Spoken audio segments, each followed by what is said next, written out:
നമസ്കാരം, എല്ലാവർക്കും നമസ്കാരം. നമ്മുടെ TVSRCയുടെ നേതൃത്വത്തിൽ നടക്കുന്ന ഏറ്റവും പുതിയ ബാച്ച് പൂജാപഠനം. നമുക്കറിയാം, നമ്മളുടെ പൂജാപഠനത്തിൻ്റെ ഒക്കെ ബേസ് സന്ധ്യാവന്ദനത്തോടുകൂടി വേണം എല്ലാം തുടങ്ങാൻ.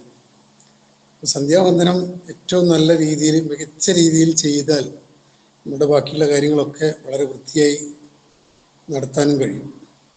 അപ്പോൾ അതിൻ്റെ ഒരു പ്രത്യേകതയെക്കുറിച്ചും അതെങ്ങനെ ഏറ്റവും നല്ല വൃത്തിയായി ചെയ്യാം എന്നുള്ളതിനെ കുറിച്ചുമൊക്കെ നമുക്കിവിടെ ഈ വെബിനാർ അവതരിപ്പിക്കുന്നത് എൻ്റെ സുഹൃത്തും എൻ്റെ ബന്ധുവുമായ രാജേഷ് TK.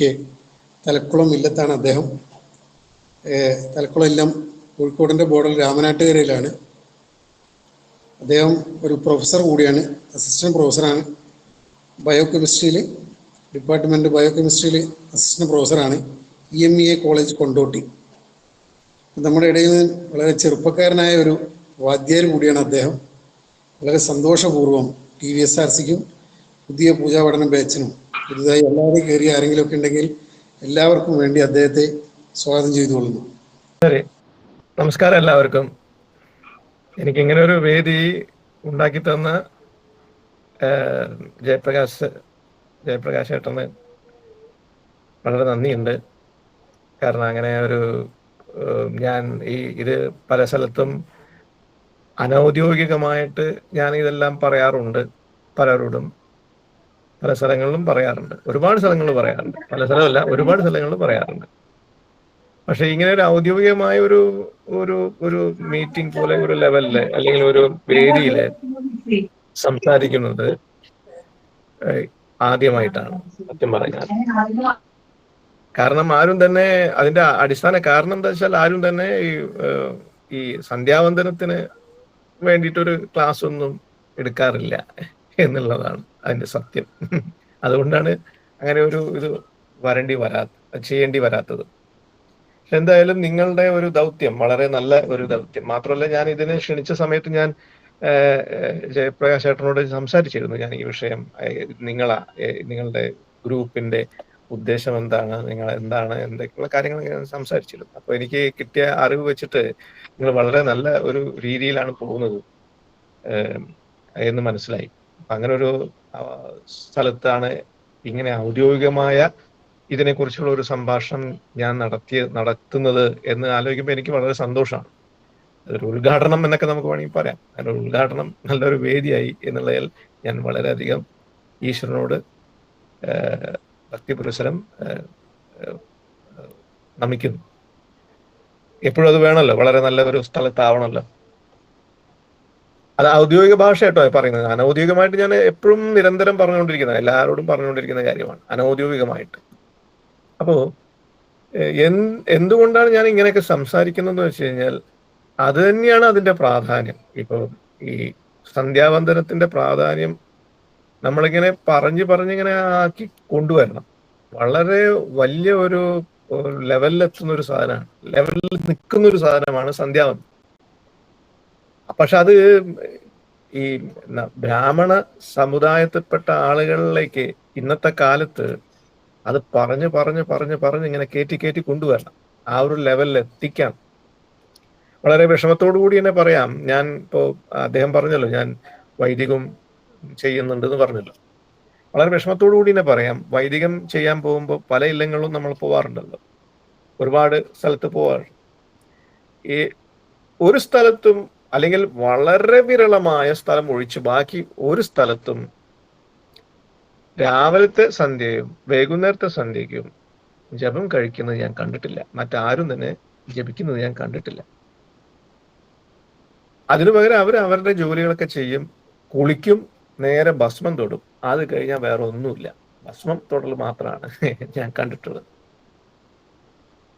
അത് വളരെ വിഷമമുള്ളൊരു കാര്യമാണ്, എനിക്ക് ഉണ്ടാവുന്ന ഒരു വിഷമമാണ്. ഈ അടുത്ത സമയത്ത് പോലും ഞാനൊരു സ്ഥലത്ത് ഇതേമാതിരി ഒരു പരിപാടി, ഒരു ചോറൂണ് കഴിപ്പിക്കാൻ പോയിരുന്നു. അപ്പൊ അതിന്റെ തലേന്ന് ഞാൻ പോയി. അന്ന് ഈ പറഞ്ഞ മാതിരി സന്ധ്യയ്ക്കും പിറ്റേന്ന് രാവിലത്തെ സമയത്തൊന്നും അവിടെയുള്ള ആരും തന്നെ അങ്ങനെ ഒരു ചിന്തയില്ല. ഞാൻ എൻ്റെ കാര്യങ്ങൾ ഭംഗി ചെയ്തു. അപ്പൊ ഞാൻ മനസ്സിലിങ്ങനെ ആലോചിച്ചതേ ഉള്ളൂ, ഇതൊക്കെ ഒന്ന് മാറണമെങ്കിൽ എന്താ ചെയ്യുക, എന്താ ഇതിനൊക്കെ ചെയ്യേണ്ട ഒരു കാര്യം. ഈ മനസ്സുകൾ മാറുകയാണ് വേണ്ടത്. നമ്മൾ വെറുതെ പറഞ്ഞിട്ട് ദേഷ്യം കണ്ണുറ്റി പേടിപ്പിച്ചിട്ടൊന്നും ആരും മാറില്ല. മനസ്സുകളാണ് സംസ്കരിക്കപ്പെടുന്നത്, പ്യൂരിഫൈ ചെയ്യപ്പെടുന്നത്. ഞാൻ ഇങ്ങനെ ആലോചിച്ചിട്ടേ ഉള്ളൂ. എന്തായാലും അതൊരു ദൈവാനുഗ്രഹം പോലെ എനിക്ക് ഇപ്പോൾ അതിനൊരു അവസരം വന്നു. നിങ്ങളോടൊക്കെ, കുട്ടികളാണ് ഇതിൽ കാണുന്നത് കൂടുതൽ, കുട്ടികളോടും പിന്നെ അതുപോലെ തന്നെ മറ്റുള്ളവരോടൊക്കെ എനിക്ക് ഇത് ഒരു പറയേണ്ട ഒരു ഇത് വന്നു.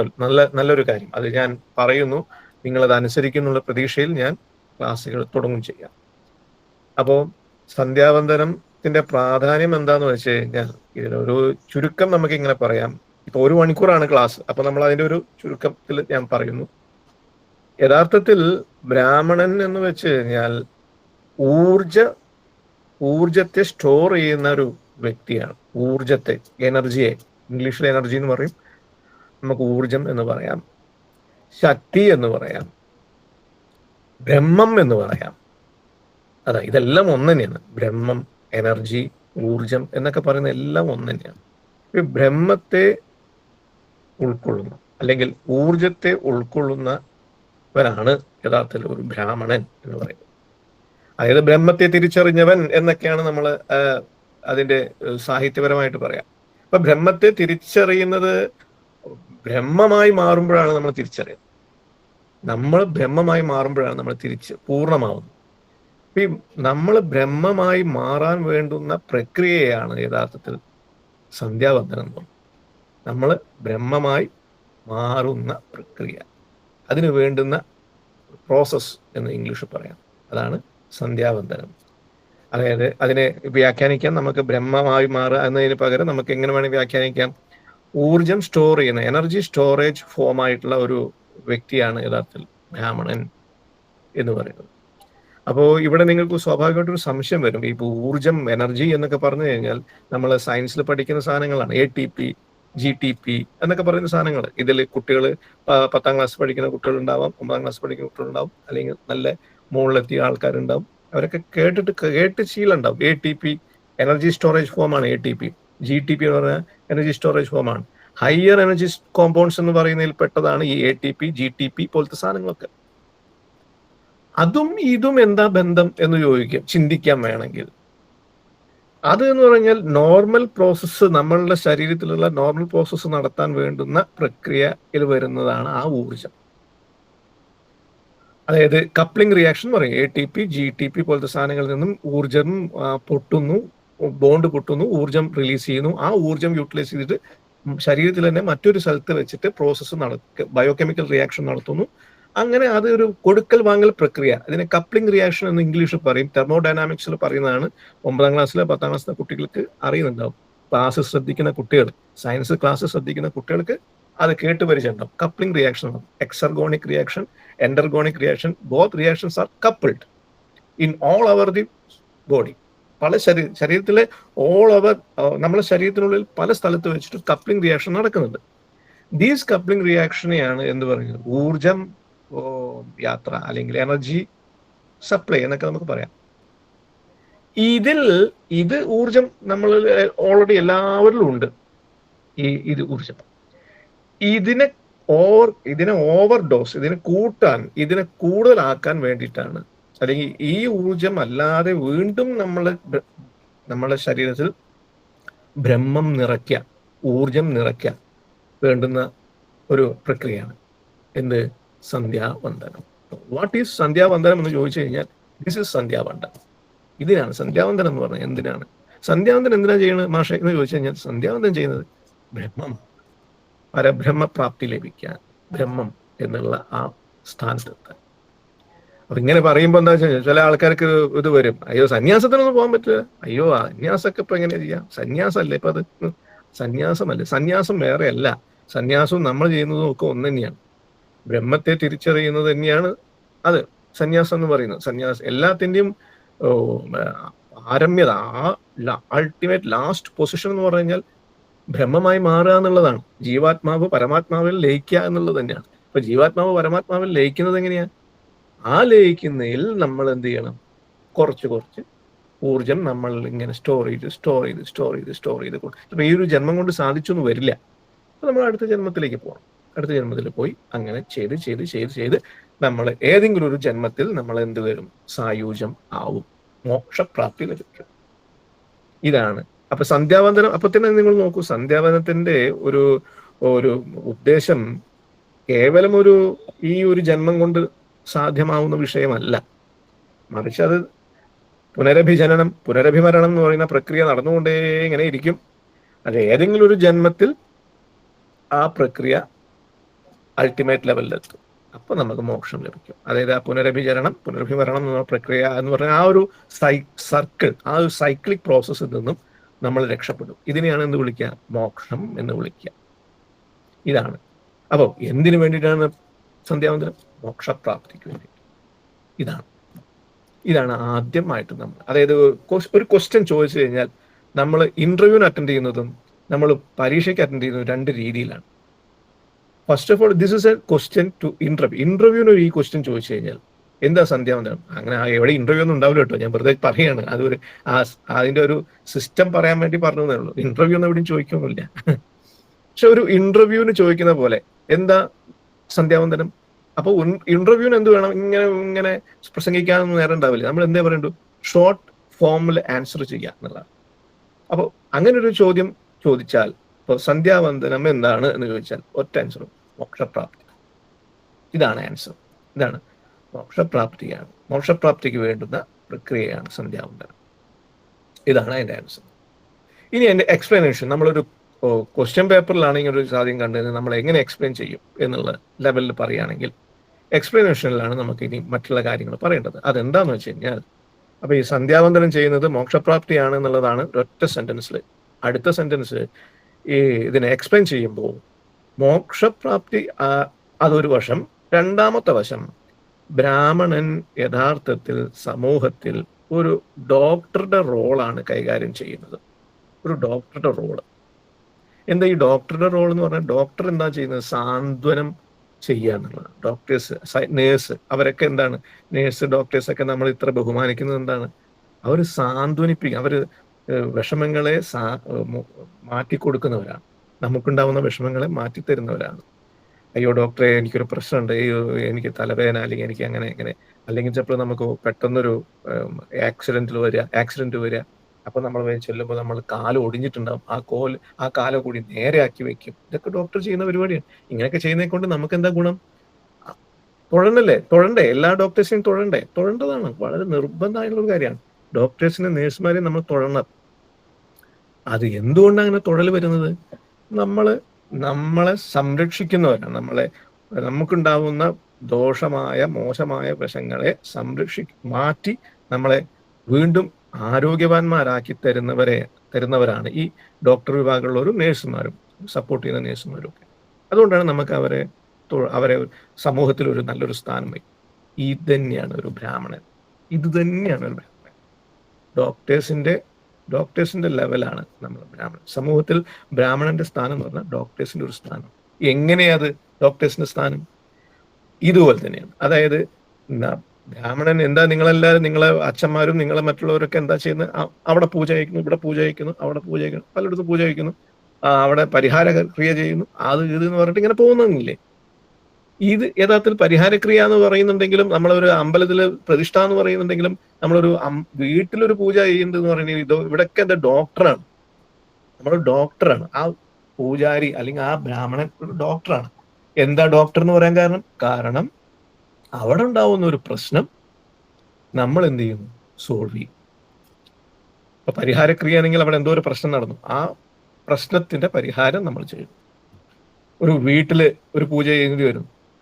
എന്താ പൂജ കഴിക്കേണ്ടി വരുന്നത്? എന്താ? ചിലപ്പോൾ പരദേവതയുടെ ദോഷം, മൗഢ്യമാവാം, പരദേവത പ്രശ്നമാവാം, അല്ലെങ്കിൽ മറ്റെന്തെങ്കിലും ജോലി ശരിയാവാത്ത വിഷയമാവും, കല്യാണം കഴിയാത്ത വിഷയമാവും, എന്തും ആവാം. അവർക്കൊരു പ്രശ്നമാണത്, അവർക്കൊരു വിഷമമുള്ള ഒരു കാര്യമാണ്. ആ സ്ഥലത്താണ് നമ്മൾ എന്ത് ചെയ്യുന്നത്? ആരുടെങ്കിലും നിർദ്ദേശം, ജ്യോത്സ്യന്മാരെയോ മറ്റാരുടെങ്കിലും നിർദ്ദേശപ്പെടാം, അല്ലെങ്കിൽ നമുക്ക് തന്നെ തോന്നിയതോ ആയിട്ടുള്ള കാര്യങ്ങളെ കൊണ്ട് നമ്മൾ അവിടെ വീട്ടിൽ ചൊല്ലുന്നു. നമ്മൾ എന്ത് ചെയ്യുന്നു? ആ പൂജ ചെയ്യുന്നു. അവരുടെ പ്രശ്നം സോൾവ് ആവുന്നു, അവർ സന്തോഷവാനാവും. അപ്പൊ നമ്മൾ ആരാണ്? ഡോക്ടേഴ്സ് അല്ലേ? നമ്മൾ ഡോക്ടേഴ്സ് അല്ലേ? തീർച്ചയായിട്ടും.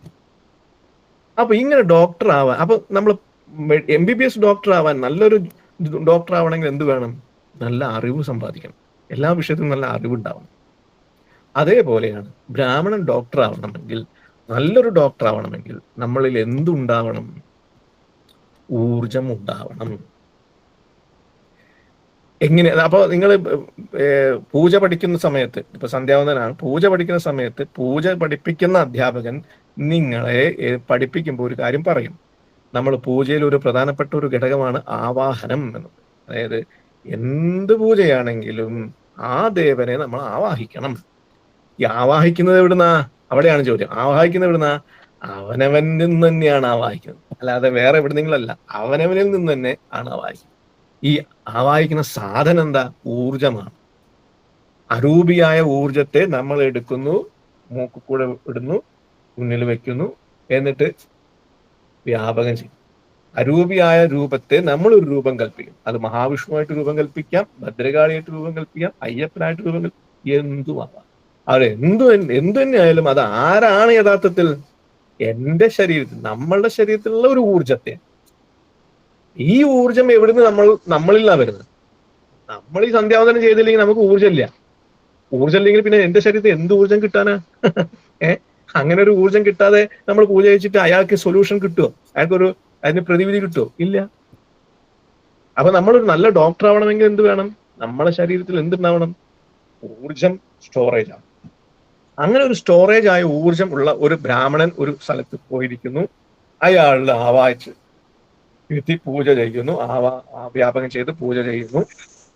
ആ പൂജ ചെയ്യുന്ന സമയത്ത് കർപ്പൂരം ഒഴിയുന്ന സമയത്തോ ഏത് സമയത്തോ അവിടെ ഇരുന്ന് മനസ്സാ വിഷമിച്ചിരിക്കുന്ന അവര്, ഈശ്വരാ എന്റെ ഈ പ്രശ്നം ഒന്ന് ശരിയാക്കി തരണേന്ന് പ്രാർത്ഥിക്കുന്നു.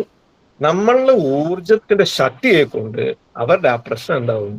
സോൾവ് ആവും. നമ്മൾ ദക്ഷിണ വാങ്ങിച്ച് നമ്മൾ തിരിച്ചു പോയി. നമുക്ക് അത്ര റോള് ദക്ഷിണ വാങ്ങിച്ച് തിരിച്ചു. പക്ഷെ ഈ ദക്ഷിണ വാങ്ങിക്കുമ്പോൾ നമ്മൾ അവിടെ ചെയ്യുന്ന ഒരു പരിപാടി അവർക്ക് സൊല്യൂഷനാണ്. ഈ സൊല്യൂഷൻ കിട്ടണമെങ്കിൽ നമ്മളിൽ എന്തുണ്ടാവണം? ഊർജം നിറഞ്ഞുണ്ടാവണം. നമ്മളിൽ ഊർജം നിറഞ്ഞു നിൽക്കണമെങ്കിൽ നമ്മൾ എന്ത് ചെയ്യണം? സന്ധ്യാവന്തനം ചെയ്യണം. നോക്കൂ, അപ്പൊ സന്ധ്യാവന്തനത്തിന്റെ ഒരു പ്രാധാന്യം മനസ്സിലായില്ലേ? അപ്പൊ സന്ധ്യാവന്തനം എന്ന് പറഞ്ഞാൽ മോക്ഷപ്രാപ്തിയാണ്, ഒറ്റ ആൻസറിന്റെ. പക്ഷെ എക്സ്പ്ലനേഷൻ കൊടുക്കുമ്പോൾ നമുക്ക് എന്ത് പറയാം? സന്ധ്യാവന്തനം ചെയ്യുന്ന ഒരു ബ്രാഹ്മണനിൽ മാത്രമേ സമൂഹത്തെ, അവരുടെ വിഷമതകളെ എന്ത് ചെയ്യാൻ പറ്റൂ? സോൾവ് ചെയ്യാൻ പറ്റൂ, അല്ലെങ്കിൽ ശരിയാക്കി എടുക്കാൻ പറ്റൂ. അപ്പോ സന്ധ്യാവന്തനത്തിന്റെ പ്രാധാന്യം നോക്കൂ. അപ്പൊ നമ്മൾ ഓരോ ബ്രാഹ്മണനും ചെയ്യേണ്ടുന്ന ആവശ്യകത മനസ്സിലാക്കൂ, ചിന്തിക്കൂ. നിങ്ങളൊന്ന് ആലോചിച്ചു നോക്കൂ, അല്ലേ? അപ്പൊ അങ്ങനെ ഒരു ഒട്ടും ചെയ്യാത്ത ഒരാളും പൂജ ചെയ്യുന്നൊരു, നന്നായിട്ട് നിത്യം സന്ധ്യാവന്തനം ചെയ്യുന്ന ഒരാൾ, മുടങ്ങാതെ സന്ധ്യാവന്തനം ചെയ്യുന്ന ഒരാൾ പൂജ ചെയ്യുന്നതും നല്ല വ്യത്യാസമുണ്ട്. ഒരു സംശയവും വേണ്ട. അവിടെ പൂജ ചെയ്യുമ്പോൾ നമുക്ക് ആ വ്യത്യാസം പ്രത്യക്ഷത്തിൽ കാണില്ലെങ്കിൽ അവിടെ ഒരു എല്ലാവർക്കും അട്രാക്ഷൻ ഫോം ചെയ്യും. നമ്മൾ നല്ല സന്ധ്യാവന്തനം നിത്യം ചെയ്യുന്ന ഒരു ബ്രാഹ്മണൻ പൂജ കഴിഞ്ഞ ഒരു സ്ഥലത്ത്, അത് അമ്പലമായിക്കോട്ടെ വീടുകളായിക്കോട്ടെ, പൂജ ചെയ്യുന്ന സ്ഥലത്ത് മറ്റുള്ളവർക്ക് അവിടേക്ക് ഒരു അട്രാക്ഷൻ ഉണ്ടാവും. ഇതാണ് ഇതിന്റെ ഇൻഡിക്കേഷൻ. എന്താണ് ഞാൻ നല്ല പൂജ കഴിച്ചോ, എന്റെ ശരീരത്തിലുള്ള ഊർജം നിറയെ ഉണ്ടോ, അല്ലെങ്കിൽ എന്റെ സന്ധ്യാവന്തനം പെർഫെക്റ്റ് ആയി നടക്കുന്നുണ്ടോ എന്ന് അറിയണമെങ്കിൽ നമുക്കിനും ക്രോസ് ചെക്ക് ചെയ്യാനുള്ളൊരു വഴിയാണ് ഞാൻ പറഞ്ഞത്. നമ്മളെവിടെയും പൂജ കഴിച്ചു കഴിഞ്ഞാൽ ആ സ്ഥലത്തേക്ക് ആൾക്കാർക്ക് ഒരു അട്രാക്ഷൻ വന്നാൽ നമുക്ക് ഉറപ്പിക്കാം നമ്മളുടെ ഊർജം നിറഞ്ഞു. നമ്മുടെ ശരീരത്തിൽ ഊർജത്തിൽ നിന്ന് ഒരു ഊർജം ശരിക്കും അവിടെ വന്നു എന്നത്. അല്ലെങ്കിൽ എന്താണ്? ഇത് വെറുതെ ഒരു പ്രക്രിയ മാത്രമായി മാറും. അവിടെ പ്രത്യേകിച്ച് ഊർജങ്ങളൊന്നും ഉണ്ടാവില്ല. അപ്പൊ നോക്കൂ, ഞാൻ എന്റെ ഉദ്ദേശം ഇത്രയേ ഉള്ളൂ. സന്ധ്യാവന്തനത്തിന്റെ പ്രാധാന്യം, ഒരു ബ്രാഹ്മണൻ സന്ധ്യാവന്തനം ചെയ്യേണ്ടുന്നതിന്റെ ആവശ്യകത. ആദ്യം പറഞ്ഞത് ആവശ്യകത ചിലപ്പോൾ എല്ലാവർക്കും ഒന്നും മനസ്സിലായിക്കോളന്നില്ല. മാത്രമല്ല അത് കേൾക്കുമ്പോൾ അതെന്താ എന്ന് ചിന്തിച്ചു എന്നും വരും. പക്ഷെ രണ്ടാമത് പറഞ്ഞ സാധനം നിങ്ങൾ ഉറപ്പിക്കണം. സന്ധ്യാവന്തനം ചെയ്യുന്നതിനെ കൊണ്ട് സമൂഹത്തിന് ഉണ്ടാവുന്ന ഗുണം എന്താണ്? ഈ സാധനം ചെയ്തതാണ് ഇപ്പൊ എന്താ ചെയ്തത്, എനിക്ക് എന്താ ഗുണം, എന്താ കാര്യമുള്ളത് എന്ന് ചോദിച്ചാൽ അതിന്റെ കാര്യം ഇതാണ്. അതിന്റെ കാര്യം മറ്റുള്ളവർക്കാണ്. ഇതാണ് ബ്രാഹ്മണന്. ഞാൻ വേറെ സ്ഥലത്ത് പറഞ്ഞിട്ടുണ്ട്, ബ്രാഹ്മണൻ മോശമായാൽ സമൂഹം മോശമായി, ബ്രാഹ്മണൻ നന്നായാൽ സമൂഹം നന്നായി. അതുകൊണ്ടാണ് ഈ ബ്രാഹ്മണന് ഇത്ര പ്രാധാന്യം വരും. നമ്മളെല്ലാരും പറയുമ്പോൾ പലരും പറയും എല്ലാ ജാതിയോ മാറ്റാണ്, ആനയാണ് കുതിരയാണ് ചേനയാണെന്നൊക്കെ പറയും. പക്ഷെ അത് അങ്ങനെയൊക്കെ വരാനുള്ള കാരണം, അടിസ്ഥാന കാരണം അതാണ്. ബ്രാഹ്മണൻ നന്നായാൽ ആ സമൂഹം നന്നാവും, ബ്രാഹ്മണൻ മോശമായാൽ ആ സമൂഹം മോശമാവും. അപ്പൊ സമൂഹം നന്നാവണോ വേണ്ടയോ എന്ന് ചിന്തിക്കേണ്ടത് നമ്മൾ ഓരോരുത്തരുമാണ്. സമൂഹം നന്നാവാൻ ഒന്നേ ചെയ്യണ്ടു, വലിയ ഭാരിച്ച പണിയൊന്നുമില്ല, ഒന്നേ ചെയ്യണ്ടു. ഓരോ ബ്രാഹ്മണനും അവനവന്റെ അനുഷ്ഠാനം പക്ക അണുവീണ തെറ്റാതെ കണ്ട് ചെയ്താൽ സമൂഹം നന്നായിക്കോളും. നിങ്ങൾ പ്രത്യേകിച്ച് വേറൊന്നും ചെയ്യണ്ട. നിങ്ങൾ എന്ത് ചെയ്താൽ മതി? രാവിലെ എണീക്കുക, കുളിക്കുക, സന്ധ്യാവന്തനം ചെയ്യുക. അത് വെറും 10 ഗായത്രി ജപിച്ചുകൊണ്ട് കാര്യമില്ല. ചെറിയ കുട്ടികളൊക്കെ ആണെങ്കിൽ 108 ജപിച്ചോണം.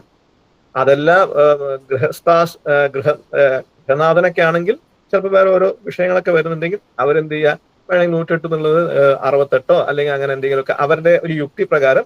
പക്ഷെ വെറും 10 മാത്രം ജപിച്ച് ചാടിപ്പോകുന്ന പരിപാടി നടക്കൂല. അല്ലെങ്കിൽ വെറും ഒരു 18 ജപിച്ച് ചാടിപ്പോകുന്ന പരിപാടി നടക്കൂല. ഒരു മിനിമം 48 അല്ലെങ്കിൽ 36 ആണ് ഒരു ഗ്രന്ഥത്തിൽ ഞാൻ കണ്ടത്. 36 ആ 36 അല്ലെങ്കിൽ 48 അല്ലെങ്കിൽ 68 അല്ലെങ്കിൽ അത് നമ്മുടെ സമയം പോലെ, അന്നത്തെ നമ്മളുടെ സമയം പോലെ. അത് ആർക്കാട്ടോ ഇത് ഞാൻ പറയുന്നത്? ഗൃഹസ്ഥന്മാർക്ക് ഞാൻ പറഞ്ഞത്, കുട്ടികൾക്കല്ല, ഗൃഹസ്ഥർക്ക. കാരണം അവർക്ക് ഈ ഒരു കുടുംബം പോറ്റേണ്ട വിഷയമുണ്ടല്ലോ. അപ്പോൾ സ്വാഭാവികമായിട്ട് അവർക്ക് അതിൻ്റെതായ ഒരു ഇതുണ്ടാവും, പ്രഷർ ഉണ്ടാവും. ഒരു ഇന്നത്തെ ഭാഷയിൽ പറഞ്ഞ പ്രഷർ. അതുകൊണ്ട് അവർക്ക് ചിലപ്പോൾ അത് 108 എല്ലാ ദിവസവും രാവിലെയും വൈകുന്നേരം 108 ജപിക്കാൻ സാധിച്ചു വന്നോളുന്നില്ല. അങ്ങനെ വരുമ്പോൾ അവർ അതിനനുസരിച്ച് അവരുടെ യുക്തിക്ക് പ്രകാരം അവർ ചെയ്യാം. പക്ഷെ എന്തായാലും 10 18 ആരും കുറയ്ക്കരുത്. ഒരു മറ്റേ കൂട്ടിക്ക് ജപിക്കണം. പക്ഷെ കുട്ടികളുടെ കാര്യത്തിൽ എനിക്കൊരു എതിരഭിപ്രായം ഇല്ല. ഒരേ ഒരു അഭിപ്രായമുള്ളൂ. നിങ്ങൾ എന്ത് ചെയ്യണം? രാവിലെ വരെ 108 ജപിക്കണം. അങ്ങനെ 108 ജപിക്കുക. കുട്ടികളും വലിയവരും എല്ലാവരും 108 ചെയ്യും. ഗായത്രി അത് ഗായത്രി. അപ്പൊ സന്ധ്യാവന്തനത്തിൽ ഗായത്രിക്കാണ് പ്രാധാന്യം, ഗായത്രി മന്ത്രത്തിനാണ് പ്രാധാന്യം. കാരണം ഇവിടെ ഞാൻ പറഞ്ഞു ഊർജം സ്റ്റോർ ചെയ്യുന്നത് എന്ന് പറഞ്ഞല്ലോ. ഈ ഊർജം സ്റ്റോർ ചെയ്യുന്ന മന്ത്രം എന്ന് പറഞ്ഞാൽ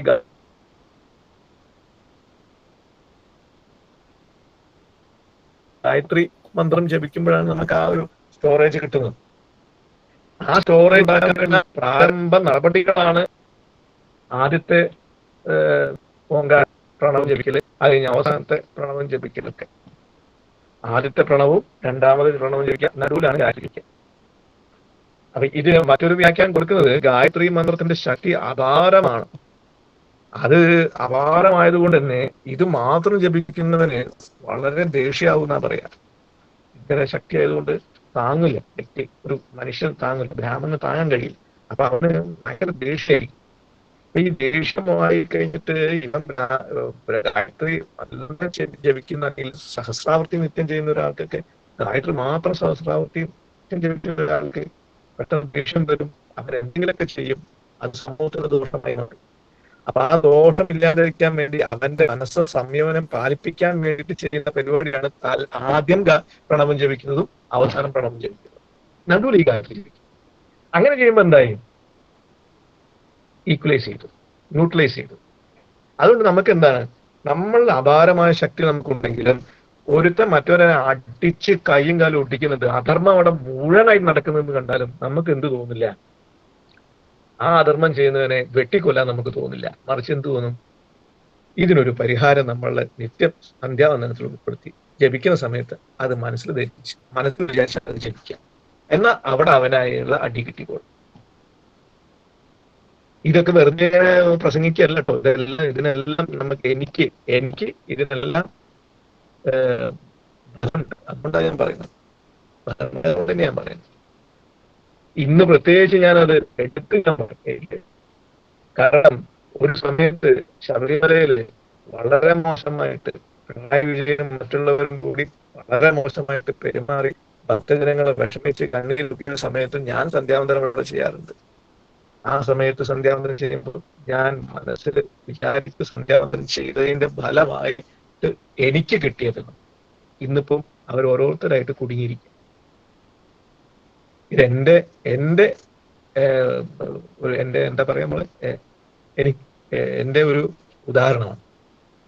ഞാനന്ന് വിചാരിച്ചിട്ടുണ്ട് സത്യത്തില് സന്ധ്യാവന്തനം അനുഷ്ഠിക്കുന്ന സമയത്ത് ഈശ്വര ഇത് എത്ര മോശമാണ്, എത്ര അധർമ്മമാണ്, ഇതിന് വേണ്ടി ചെയ്യുന്ന ദുഷ്ടലാക്കോടുകൂടി ചെയ്യുന്ന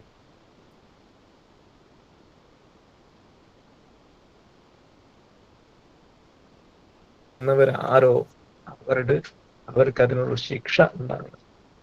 ഇങ്ങനെ അന്യമായി ബ്രാഹ്മണ ചെയ്തതെന്ന് വെച്ച് കഴിഞ്ഞാൽ ഇതിൽ വന്നൊരു അബദ്ധം ഇപ്പോഴത്തെ ഈ ദേവസ്വം ബോർഡ് വ്യക്തി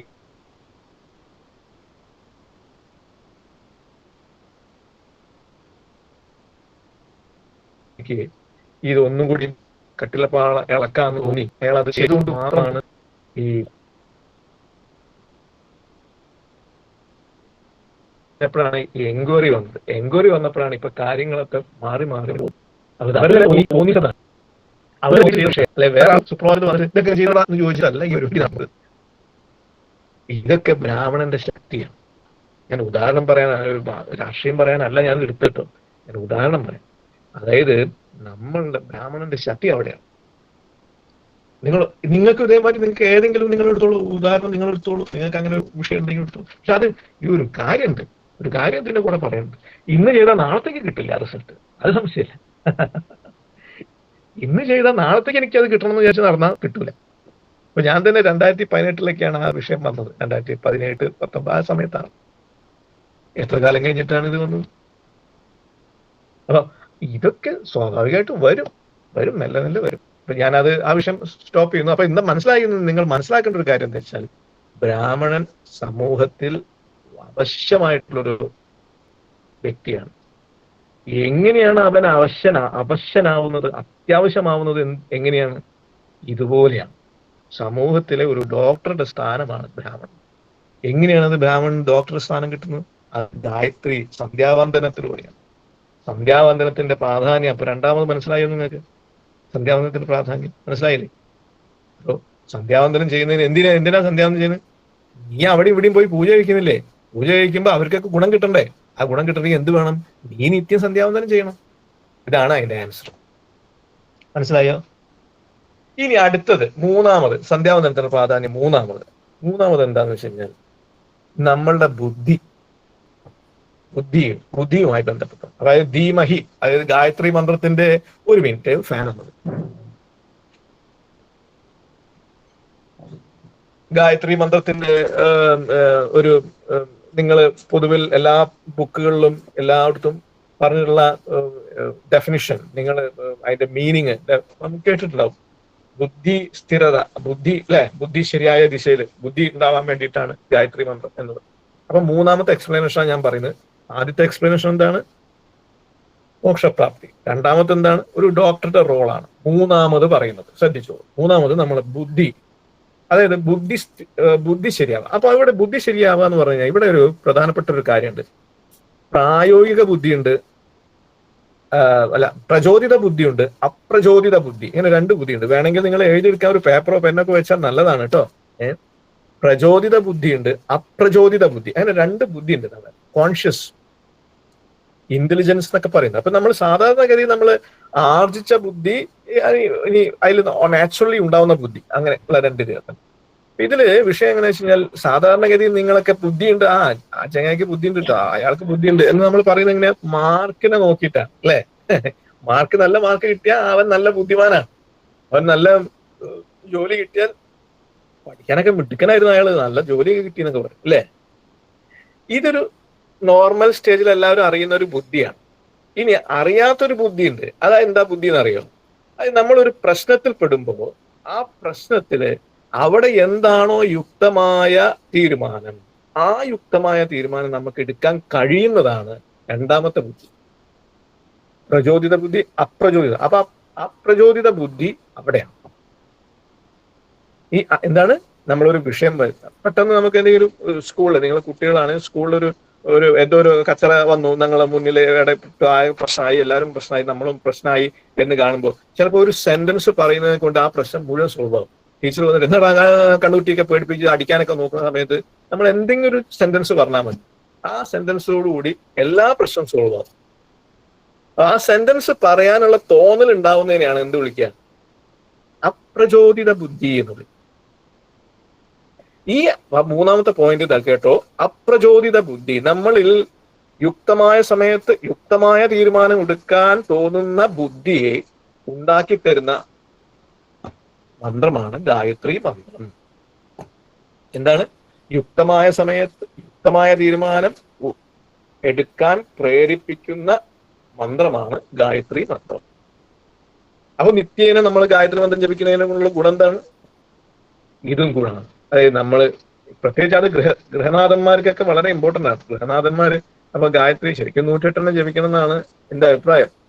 പിന്നെ അവരെ ഒന്ന് ഇതാക്കാൻ വേണ്ടി ഞാൻ പറഞ്ഞതാണ്. സത്യത്തിൽ അവര് 108 ജപിച്ചാൽ നല്ലതാണ്. അപ്പൊ അവർക്കാണ് ശരിക്കും കൂടുതൽ ആവശ്യം ശരിക്കും പറഞ്ഞാൽ. കാരണം അവര് ഗൃഹനാഥന്മാരാണ്. അവർക്ക് എപ്പോഴും പ്രശ്നങ്ങൾ അവരുടെ മുന്നിൽ വരും. പല രീതിയിലുള്ള പ്രശ്നങ്ങൾ വരും. ഈ പല രീതിയിലുള്ള പ്രശ്നങ്ങൾ വരുമ്പോൾ അവനൊക്കെ രക്ഷപ്പെടണമെങ്കിലേ ഒരേ ഒരു മാർഗ്ഗമേ ഉള്ളൂ. എന്താ? യുക്തമായ തീരുമാനം യുക്തമായ സമയത്താണ് എടുക്കാൻ കഴിയണം. എടുത്തതിന് ശേഷം കുറച്ചേരം കഴിഞ്ഞിട്ട് അയ്യോ ആ എടുത്ത തീരുമാനം കൊണ്ട് ഇത്ര അപകടം വന്നല്ലോ എന്ന് ചിന്തിച്ചു കഴിഞ്ഞാൽ എന്തായി? പോയില്ലേ? അപ്പൊ നമുക്ക് എന്ത് വേണം? തീരുമാനം എന്താവണം? ബുദ്ധിപരമായ തീരുമാനം. ബുദ്ധിപരമായ തീരുമാനം എടുക്കണമെങ്കിൽ എന്ത് വേണം? ഗായത്രി മന്ത്രം കൊണ്ട് സാധ്യമാണ്. അതുകൊണ്ട് എന്താണ്? ഗായത്രി മന്ത്രം ജപിക്കുന്നതിന്റെ ആവശ്യകത മനസ്സിലായോ?